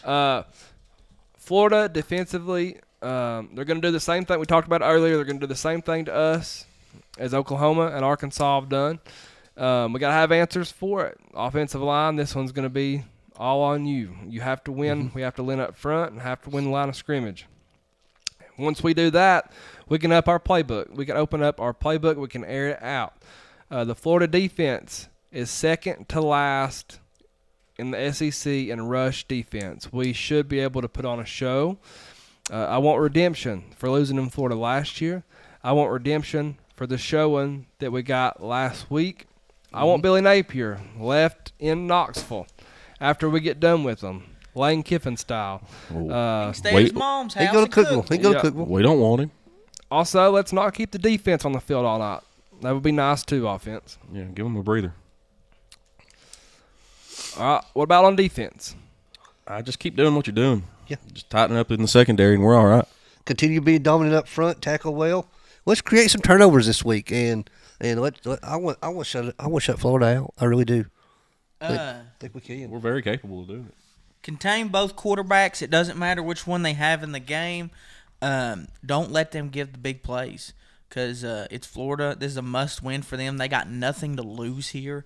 Like in their minds, they're playing. They're playing with house money here. Like they ain't got nothing to lose. So defense, just watch out for the trick plays. Watch out for the deep balls. Napier's not known for that. Napier's known for being conservative, playing stupid football, and so we just got to watch out for it. I've got a little bit of news, Vawl Daddy. Tennessee's injury report came out just a few minutes ago. Dante Thornton's questionable, but Brew and Squirrel are both probable, and Bryson Easton is not listed. So Good deal. That is good news. Good deal. Chris says Bishop and Sampson should put up great numbers on Florida. I'm done talking about Bishop, man. We've not seen him. We can talk. Oh, my bad. I got that totally confused. We've not seen Selden. I apologize to you, Chris. On defense, we got to get off the field on third down. Florida runs the 2-quarterback system, Graham Mertz and DJ Lagway. We have to contain DJ. He's very mobile. D-line, y'all got a lot of hate this week. It's time to redeem yourselves. It's going to be insanely loud. The crowd's going to be there. Be great. Quit listening to everyone tell you how good you are, and let's see how good you are. Any side notes? Special teams? Just when you get up, put on more steam. Well, Forget about last week. it's kind of going to erase what I put on here because if Squirrel was right displaying if that report was accurate I just seen, I put on here we have a new return man, so it'll be different. But let's not rough the punter this week, that's for sure. Make all of our kicks. I got a feel. I'm not going to say this game's going to be close enough. Special teams is going to change the outcome of it, but just watch for onside kicks, watch for fake punts. On defense, we got to have our nose for the football and where it's at because I got a feeling there's going to be some trickery this Saturday from the Gators. It's because they got to. They got nothing. They got nothing to lose. They're going to have to empty the bags. Yeah. Yeah, my biggest one's just going to be no penalties, especially in the critical areas. That's going to be my biggest one. Robin's in here again, says go Gators. Shut up, Robin. He's like Elvis, if I can dream. Randy says, I hope the Vols win in a close game and the Gators do okay the rest of the season. We need Billy to stay there. That's a good point. That's a fair point. Jones says, what happened to TikTok Live? It's back up now. It cuts us off usually at the hour and a half mark every show, and we've got to restart it for whatever reason. Let's talk about college football. Spur mentioned it has been so crazy, especially last week. Let's talk about some of the games other than the Vawls from last weekend. Overall thoughts on Texas A&M trouncing number 9 Missouri 41-10. Yep. We all three sitting on this panel, and you too, Vawl Daddy, called this one. I should have bet the farm on Texas A&M. You know what? Texas A&M was the best team in the country last weekend. I don't think anybody beats them. I really believe that was the best we'll see from Texas A&M. It tickled me to death. It certainly knocked Missouri off their pedestal. Made me happy. Edith says, key to the game, you better have some mother flipping new formations ready, some motion, some audibles, some different packages. Justin says we need to let Nico loose, let him win or lose the game. Florida has 3 wide receivers that's out, 2 running backs that's out, a tight end that's out, a defensive back that's out, and a defensive lineman that's out, and then several others that's questionable. They are very injured right now, it appears. I mean, we all 4 of us sat here last week and called this. Missouri is overrated, and they got exposed badly. Dorkowitz is, he's got a 7-5 season in front of him now. So that's an easy schedule too. But like everybody said, we all called it. We all also called Mizzou and Dorkowitz overrated all year long. Texas A&M, they do look really good right now, especially with a first-year coach. They got Weigman back too, their quarterback, and he come out and he let it rip, son. Let's talk about Vanderbilt, the mighty Commodores taking down number 1, the Alabama Crimson Tide. I hope all them Bammers are still in the comments on TikTok right now. I hey, y'all remember last week? I was obviously joking when I said this, but I said, what are y'all going to do when Vandy beats Bama? Hey, I remember it. Can you repeat the question? I'm not sure I comprehended what you just said. Did you say Vanderbilt beat Alabama? Beat them down, son. Oh my! First I'm hearing of it. That's Blitz, Vandy, Blitz. That's all I got to say about it. Blitz, Vandy, Blitz. That's a good one. In the words of Lionel Richie, these ain't your same old Commodores, baby. Look, the Vanderbilt show, baby. It was easy like Sunday morning when they took their goalpost. Hey, look, I'll give it to them. They traveled 3 miles with that goalpost, and they threw it down. Look, they weren't worried about the Broadway girls. They left them alone. They was throwing that goalpost in the river. My good friend Leland Griffith is still trying to collect money because they're auctioning off pieces of that goalpost for $1,000 a piece. And I will say, this man sitting right here to my right and myself, in 2022, we looked down and we told Nick Saban right then there on that field, hey, Nick Saban, Alabama's dynasty ends tonight. That was in Neyland Stadium. Guess what? That dynasty's continuing to crumble right before their very eyes. There was a man in a Tennessee jersey helping them people out because he knew. He knew exactly where to take that thing. Yeah, they needed some guys. They was out there with calculators and clipboards. That man was there at the perfect time, and he had a feeling going in, I need to go help these people. The doctors could not figure out how to get that thing down. I loved every second of that, man. And it's nice to see little brother get him one every once in a while. We felt really good for about 3 hours. I guess Ryan Williams is only 17. Yep. Matthew says, did you know Ryan Williams is only 17? Really? How old is he?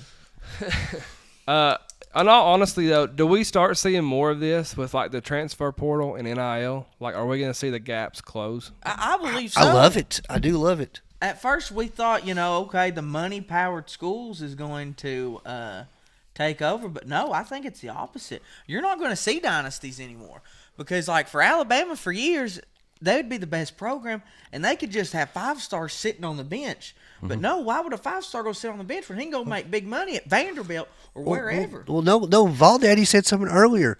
We got 2 offensive linemen that's making big bucks and playing with no effort because they got money. Yeah, they're way too.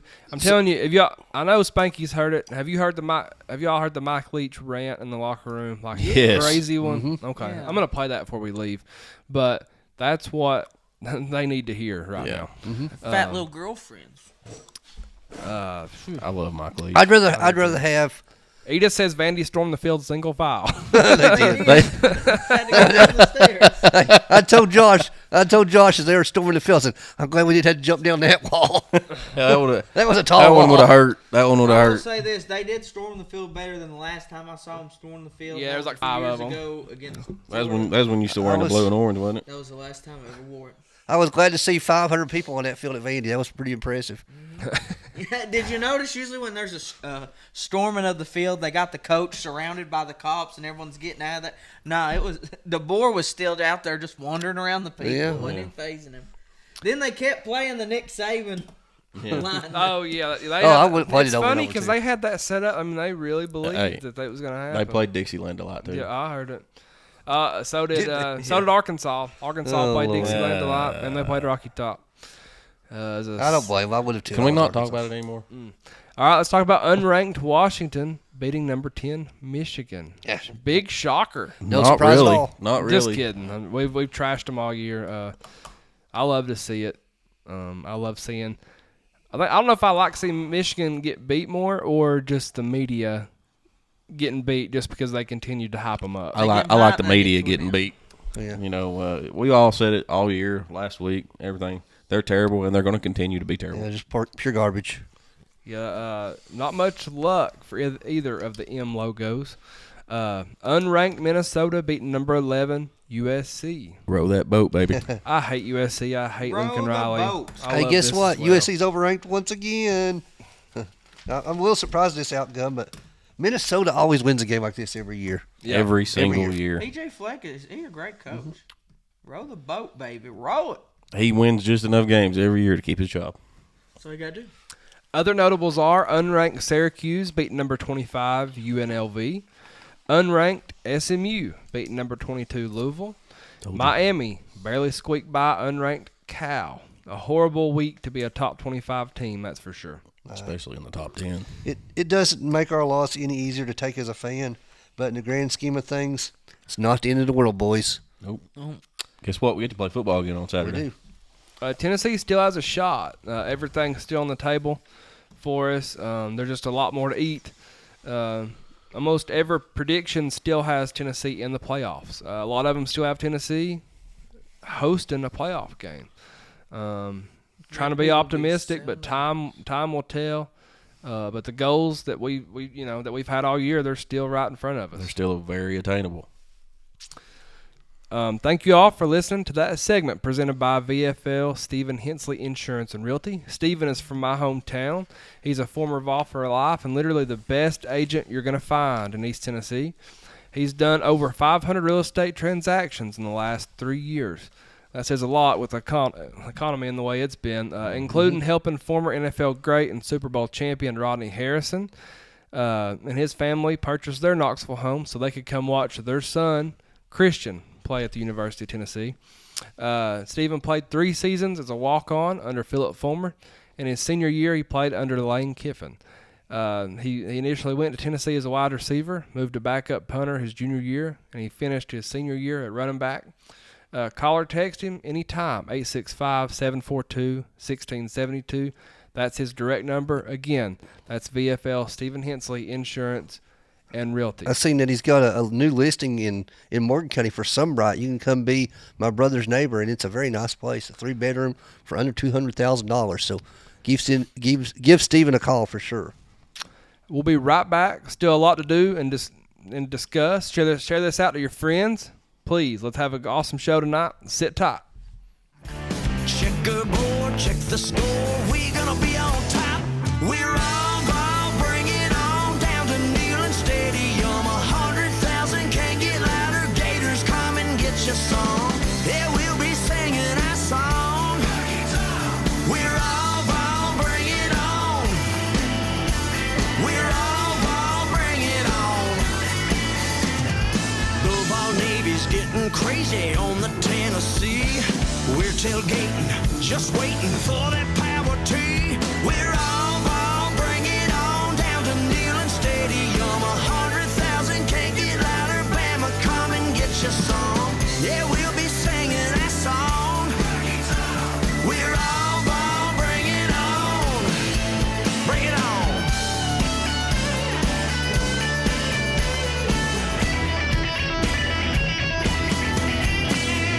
Butch and crew coming through, got this thing on lock.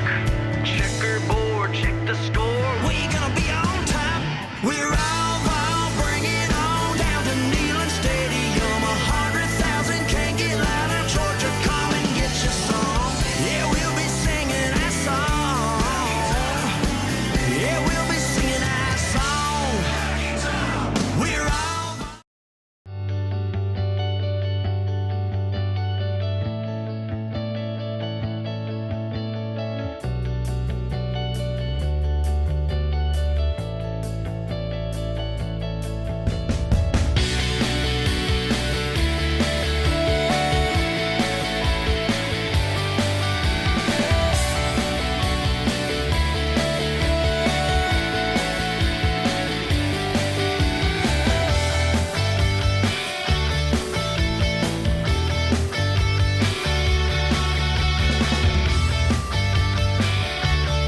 All right, we are back. Still a lot to do for tonight's episode of the Vawls Deep Podcast. We have over or under coming up next. The duel will follow. We need all of our listeners for that. We're going a little bit long tonight. Stick with us. We ran about Arkansas a little too long. After that, we'll be getting into our college football pick'ems for a chance for you, the listener, to win a $25 gift card courtesy of Hound Dogs and some pretty cool stuff from the Vawl Navy. Stick around. We'll tell you more about that. Also, one of us have to dip our hand into that awful cup of misfortune. It ain't me. We'll see. We'll see who it is. Michael says, small world. Story for you boys. This fella I served with was college roommates with Steven when they were at the Cumberlands. That's very cool. Very cool. Thank you for sharing. And thank you for your service, both of you. Very, very cool. All right, let's give Hound Dogs a big shout out. They're locally owned and operated in the heart of West Knoxville. They have the largest selection of youth clothing and tons of the checkerboard overalls that you see all of us wearing, minus Spanky, on game days. They carry a huge variety of brands like the Vawl Navy, our great sponsor, Tennessee Trends, that Amy Maxwell owns, Vintage UT, 865 Life, 010, and many other business brands. Check out Hound Dogs in person at 9250 Kingston Pike or online at hdknoxville.com. They'll also be set up at the Loco Drive-In on game days, which is a very cool event. If you ain't going to the game, you should look that up. It's awesome. Mm-hmm. All right, let's play over-under. For our listener, it's very simple. We give a stat or a number, and we predict whether we will be over or under that number. Tennessee covers the spread at 15.5 points versus the Gators. I'm going to say over. I think we win by close to that amount. Give me over here. I've done went on FanDuel and ESPN bets and everything, and I've put money down. I've put some big money. I've put 50 cents down that we're going to cover the spread. I think it's over as well. I think we covered the spread. I think we beat Florida by 24 points. I've got under. After last week, and then combined with our history versus Florida, I'm going under. Prove me wrong, please. What kind of look out of the 100 episodes me and you have done together? You have always been positive, man. He's a sad puppy this week. Where does the game get won at, Spanky? The last scrimmage, but they'll get it taken care of. That's what I've been saying since North Carolina State. 54.5 total points scored between Tennessee and Florida. Over or under? Give me. I'm gonna go under. Give me under. I took the over in this one. I think there's points scored all over the place. Yeah, I'm going to go over as well. I think it's going to be very, very close, though. Very close. Dylan Sampson gets 125 yards versus Florida. I made the mistake of taking his under last week. I will not do that again. I'm going over. I'm taking him over. Way over. I say he's going to have around as bad as this Florida D-line and defense is. We should have a field day with this. Should. I say he's going to have over 175 rushing yards. That'd I be think nice. Dylan Sampson goes over to Ride Sampson, baby. He's elite. He's obviously our backbone of the offense.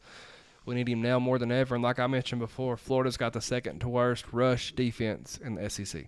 Mm-hmm. Over under, Nico has 3 passing touchdowns versus the Gators. Give me under. I think we're going to rely too much on Sampson. Call me crazy. Give me the over. I think they're going to let Nico air it out this week. I hope you're right. Especially now that I see that Squirrel White's probable to play. Because I thought he was done for the season. When apparently some people don't know what they're talking about. So give me over. I'm going to take the under because I think he's got right at 3. I'm going to go under until he proves it. I'm being optimistic with it. I want to be wrong. Trust me. I want to be wrong. Tennessee defense allows less than 100 rush yards. I'm going to go under. I think we shut them down. I think defensive line shows up and we shut them out. I think they've had a wake-up call this week in the locker room. I certainly hope we have. So give me the under. Give me the under as well. I'm going to go under. I think the Tennessee defense plays great this week. I think they respond well. The Tennessee defense forces 2 turnovers in Neyland. I'm going to give right at 2, so give me under. Yeah, I'll go under. I think 2's the right number as well. I think 2 is the right number, so I'm going under. Yeah, I'm going under as well. But I do think that we played great this week. Mm-hmm. Tennessee defense gets 3.5 sacks this Saturday. Over. Give me the over. James Pierce it's time. It's back. Over. He's back. Yep. Yeah, give me the over 2. I think, man, we should be hungry and we should be pissed off.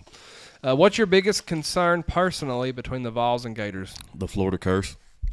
The history. That's what The I've history. got to. The history and the offensive line. If I've not made that clear enough. Let's get aggressive again and our left and right tackles. It's the Spurrier curse for me. Yeah, Spurrier sold his soul to the devil. I think he did. To me, it's the mindset. That's what got me worried. It's the mindset. It's about like Tennessee, Kentucky, man. It's just there, no matter no matter how good or bad you are. How do you think Tennessee responds this week? I think they respond big and play ticked off. That's the biggest question of the week is how does Tennessee respond? I think this team will respond positively. It's time to find out what we're made of. What was that word, Spur? Positively. Positively. As long as it's a good word. That's actually how I spelled it too. Positivity. Man, you're going to have 102,000 in there. You're going to have tens of thousands at the Vawl Walk. It's kneeling at night. You just lost to Arkansas. Just got upset at Arkansas. If you're not playing mad, there's a problem. Yeah, you should be really. It should be a really angry Tennessee team with a lot to prove this I week. say we throw trash on the field again. Yeah, mustard, baby. Yeah. No, let's not do that. Does Tennessee get it done Saturday? No question. No Yes. questions? Yes. I think yes, but it's going to be close. In a big way. It's Florida Gator Hater Week. Come out, be kneeling loud, be kneeling proud. Let's kick their asses Saturday night. Before we hit the duel, we want to thank our sponsor, 865 Exterior Solutions. Matt Cole and Chandler Kite are the guys to call. Local business, local people. No better people to support. Pulling a spur. Call Matt at 865-399-3547 or call Chandler 865-292-1772 for any of your project needs. Roofing, siding, framing, decks, windows, they can do it all. Free estimates, fully insured. Check them out on Facebook, 865 Exterior Solutions. You will not regret giving them your business. Let's play the duel. Josh, raise your hand for TikTok. Oh, raise the belt, my bad. The champ. The champ is on the left. Finally won something. In the middle, we've got the DJ, Spur. And then on the far right, we've got the sexiest man alive, the Spank. You need to get your eyes checked, son. They're going to battle. That's just what the women say.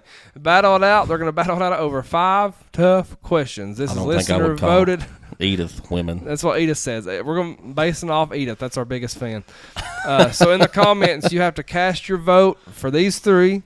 Let us know, in your opinion, who's winning the duel. Let's see if Josh can defend his belt. Question 1.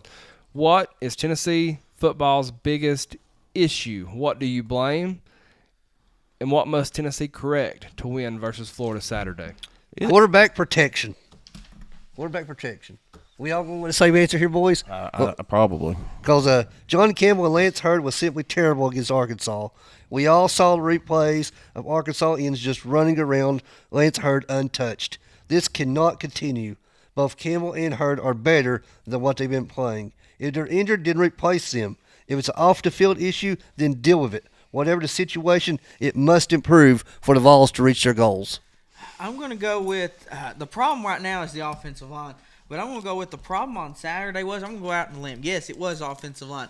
But the biggest problem and what I blame for Saturday was special teams. I'm blaming that roughing the punter because I feel like if we didn't get that, we could have squeaked by. It wouldn't have been pretty, but we could have squeaked by. And that's why each and every single week you will hear me harp on this show. Special teams wins and loses ball games. It's not the one people talk about, but it's the plays that mean the most and that could cut a team or stop the bleeding. That's a single play that costs us for sure. Yeah, and I'm not going to argue with you there. My thing is it's the O-line, but it's also the effort of the offensive line. They're allowing way too many hits on Nico. We either have to bring in more to block or go more to a quick game to get the ball out faster. This right here is the key to the game. If you get the ball out faster, they ain't going to have time to hit Nico. And with the effort we seen on Saturday night, if they bring it back again, we're going to lose a lot more ball games. And not to defend the offensive line here, but there is no defending them. Nico doesn't need to hold the ball as long as he needs to. I'll just say that. And There- I'm not there is defending the times- offensive line because 3-on-5, that's unacceptable every day of the week. But Nico's also got to learn, and it will come with age and everything, and receivers got to get open quicker.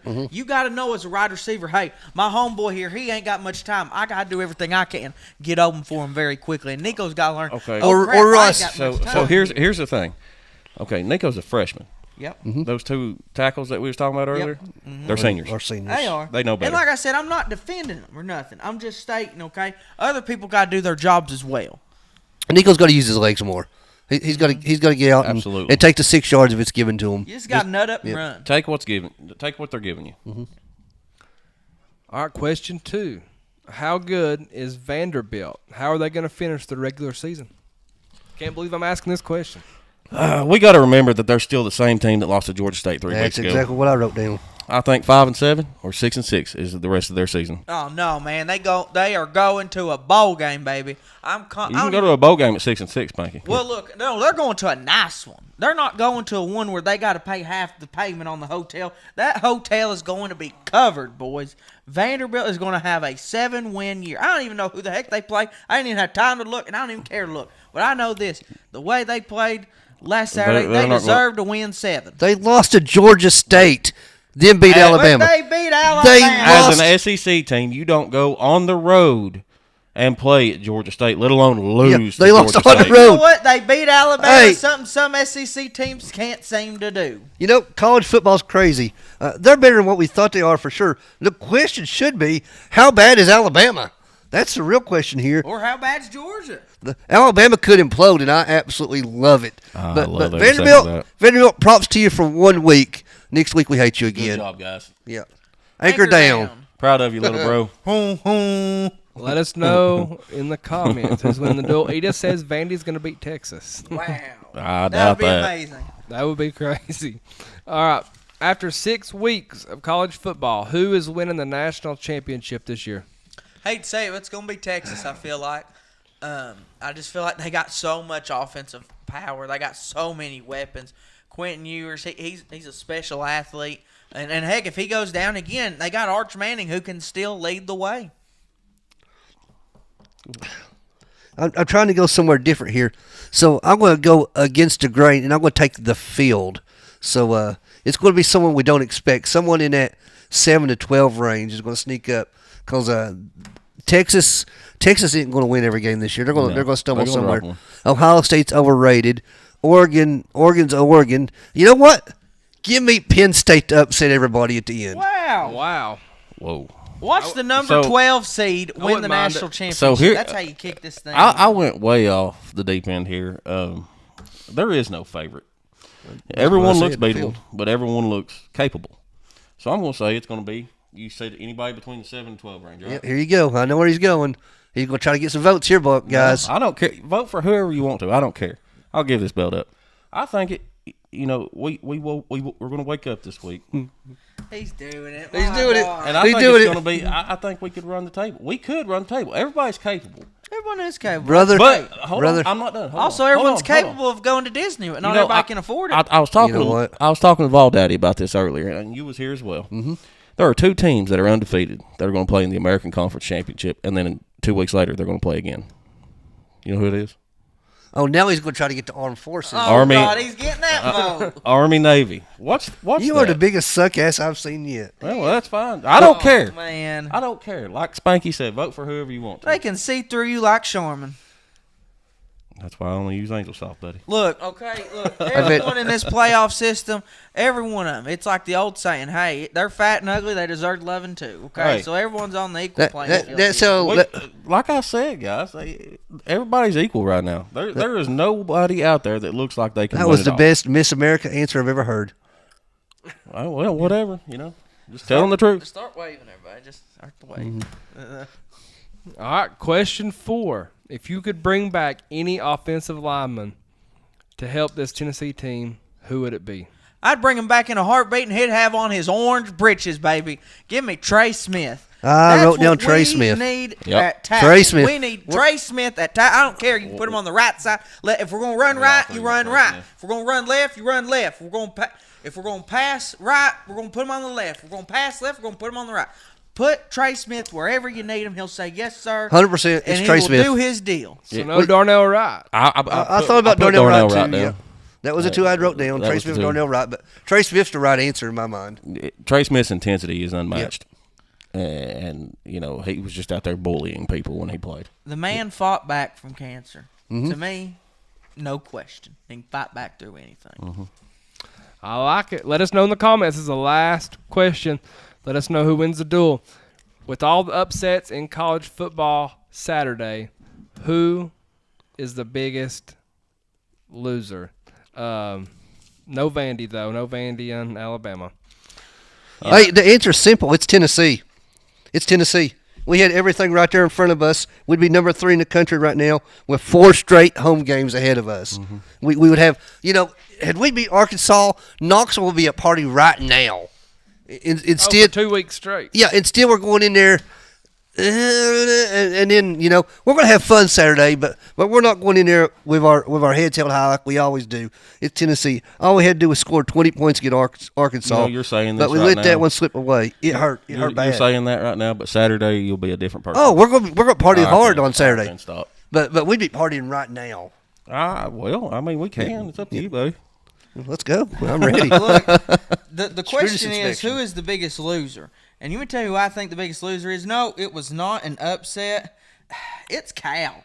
You had College Game Day there for you. You had a 25-point lead, and you still lose to Miami. To them, they are the biggest loser, okay? You had it all there on a silver platter. You was about to open up that sandwich, and you was going to eat it, and you was going to enjoy it, and you was going to have ice cream later.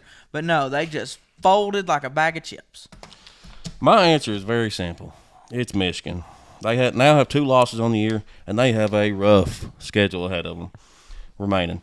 At number 23, Illinois next week. Rival Michigan State. Oregon comes to them. At Indiana, who is ranked, by the way. Northwestern at home, and at Ohio State. They'll be lucky to win one more game. Valde, I want to give a second one.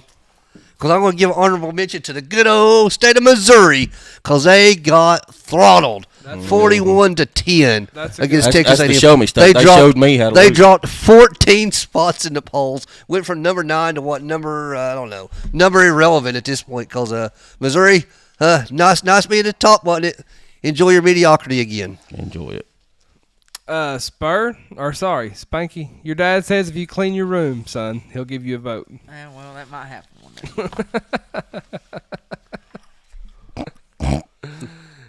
Kimberly says it was a blood clot in his lungs, not cancer, Spanky. My bad, sorry. I had a blood clot once. Michael Ellis sends 400 stars. We Thank you, appreciate Mike that Ellis. very, very Appreciate it, much, Michael. sir. Let us know in the comments who won the duel between these 3. Freedom Motors, if you're in the market for a car, truck, SUV, work vehicle, or work van, even a boat, look no further than Freedom Motors. Guaranteed financing, and they will give you the absolute best money for your trade-in. They can guarantee financing solely based off the relationship and reputation that they have with the local banks. The owner, Chris Looper, has been in the automotive industry for decades. He only brings the best of the best to his lot. Go see Chris at 7765 Maynardville Pike in Knoxville, or check out the Freedom Motors inventory online at freedommotors.tn.com. It's time to announce last week's winner of the football pick'ems. Spurs, let the people know, baby. Who won last week's pick'em? It's a good old Central High School graduate himself, Marty Ellen Cox, who went 8-2 on the year, on the week. He won the tiebreaker. Yeah. I think his total points was 45. So he picked a low score. Good deal. Congratulations, Marty. He's a frequent listener, and already got his envelope filled out over here. I'll throw some stamps on that bad boy and Send it on out. get it sent out. But when there's a winner, there must be a loser. Our records for week 3 were: Spur went 9-1. I would have won the Hound Dogs card. Overall record 47-18. Spanky went 8-2.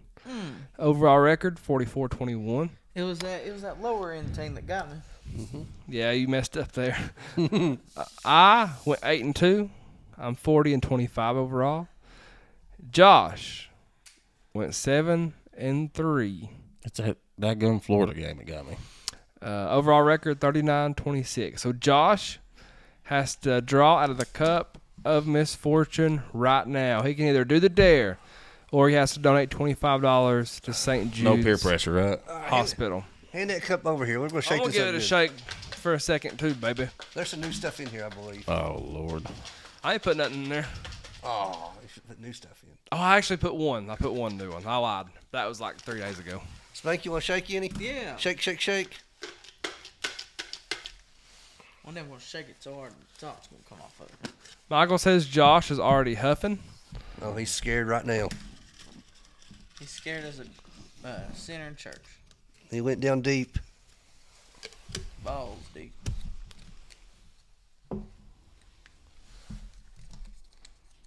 Hold on. Let me get this thing out of here. Oh, this is a long one. Yeah, it is. Take a selfie and post it with instructions and pose choices from the panel. Must leave up for 2 hours.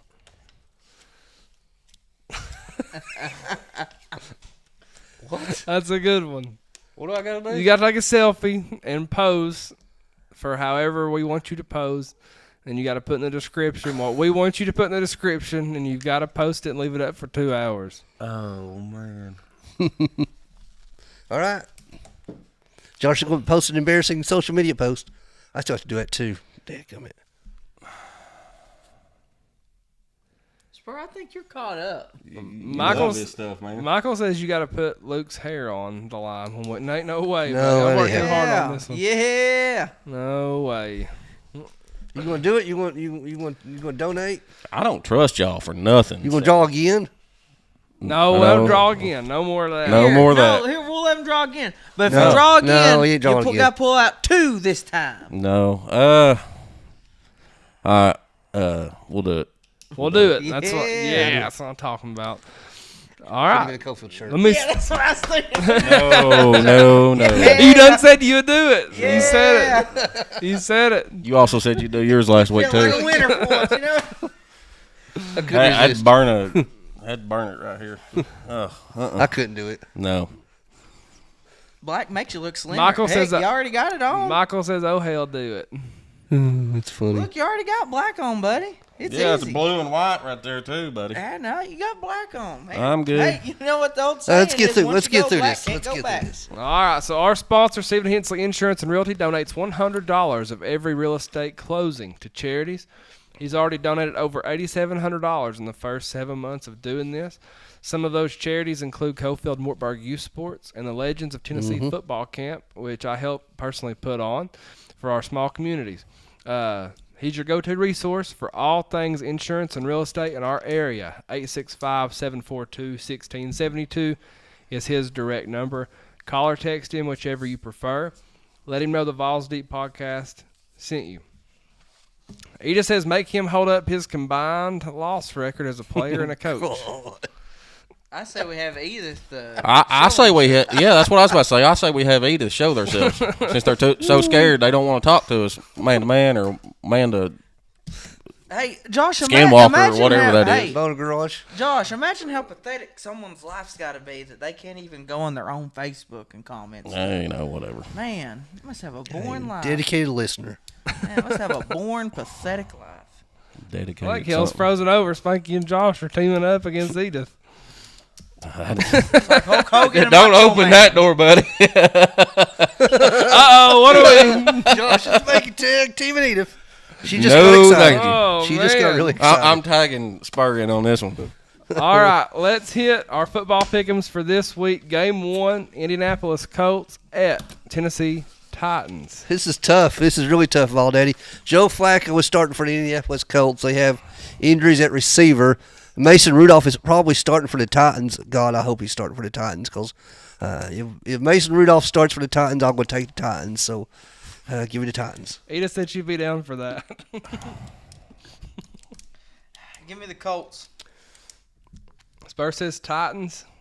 I'm going Colts. I don't trust the Titans. Josh says Colts. Spanky, you said Titans. No, I said Colts. You said Colts. Okay.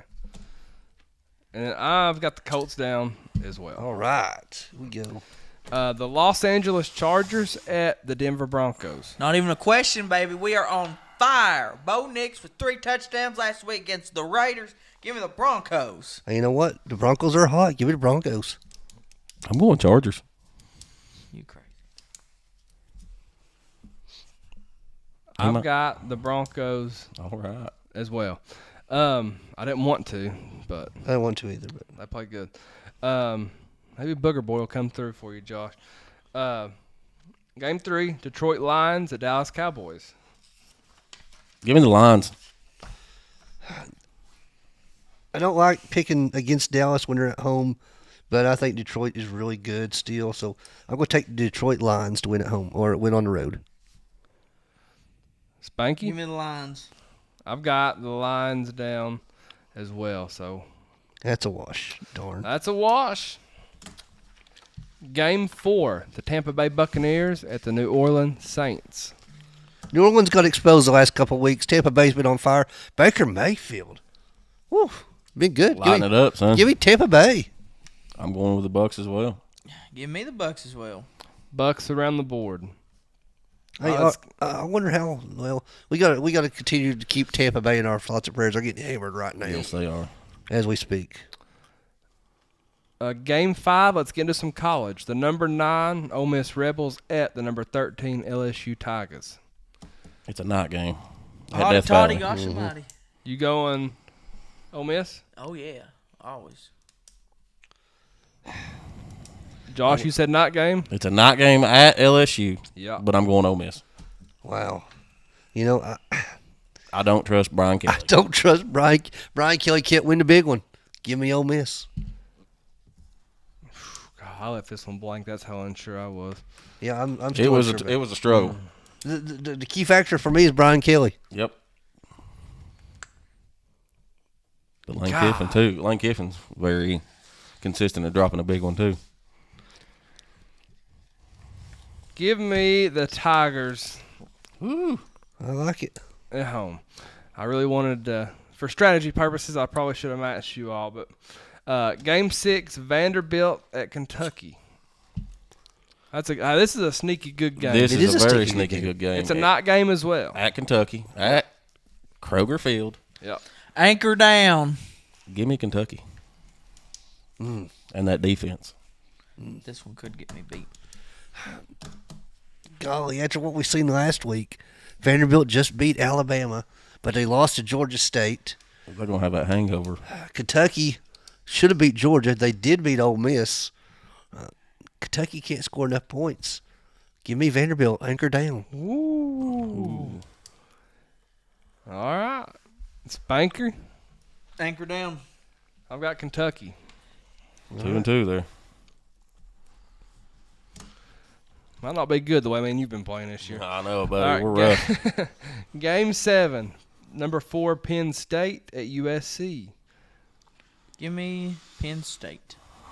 I picked Penn State to win the national championship earlier. I had to take them now. USC's overrated. Give me Penn State. Did you all know that ESPN still gives USC a 51.8% chance to win somehow? Really? But give See, me Penn the State. thing about Penn State is they win ugly. Yeah. But they win. Give me Penn State, though. Game 8, number 1 Texas and number 18 Oklahoma. Anybody?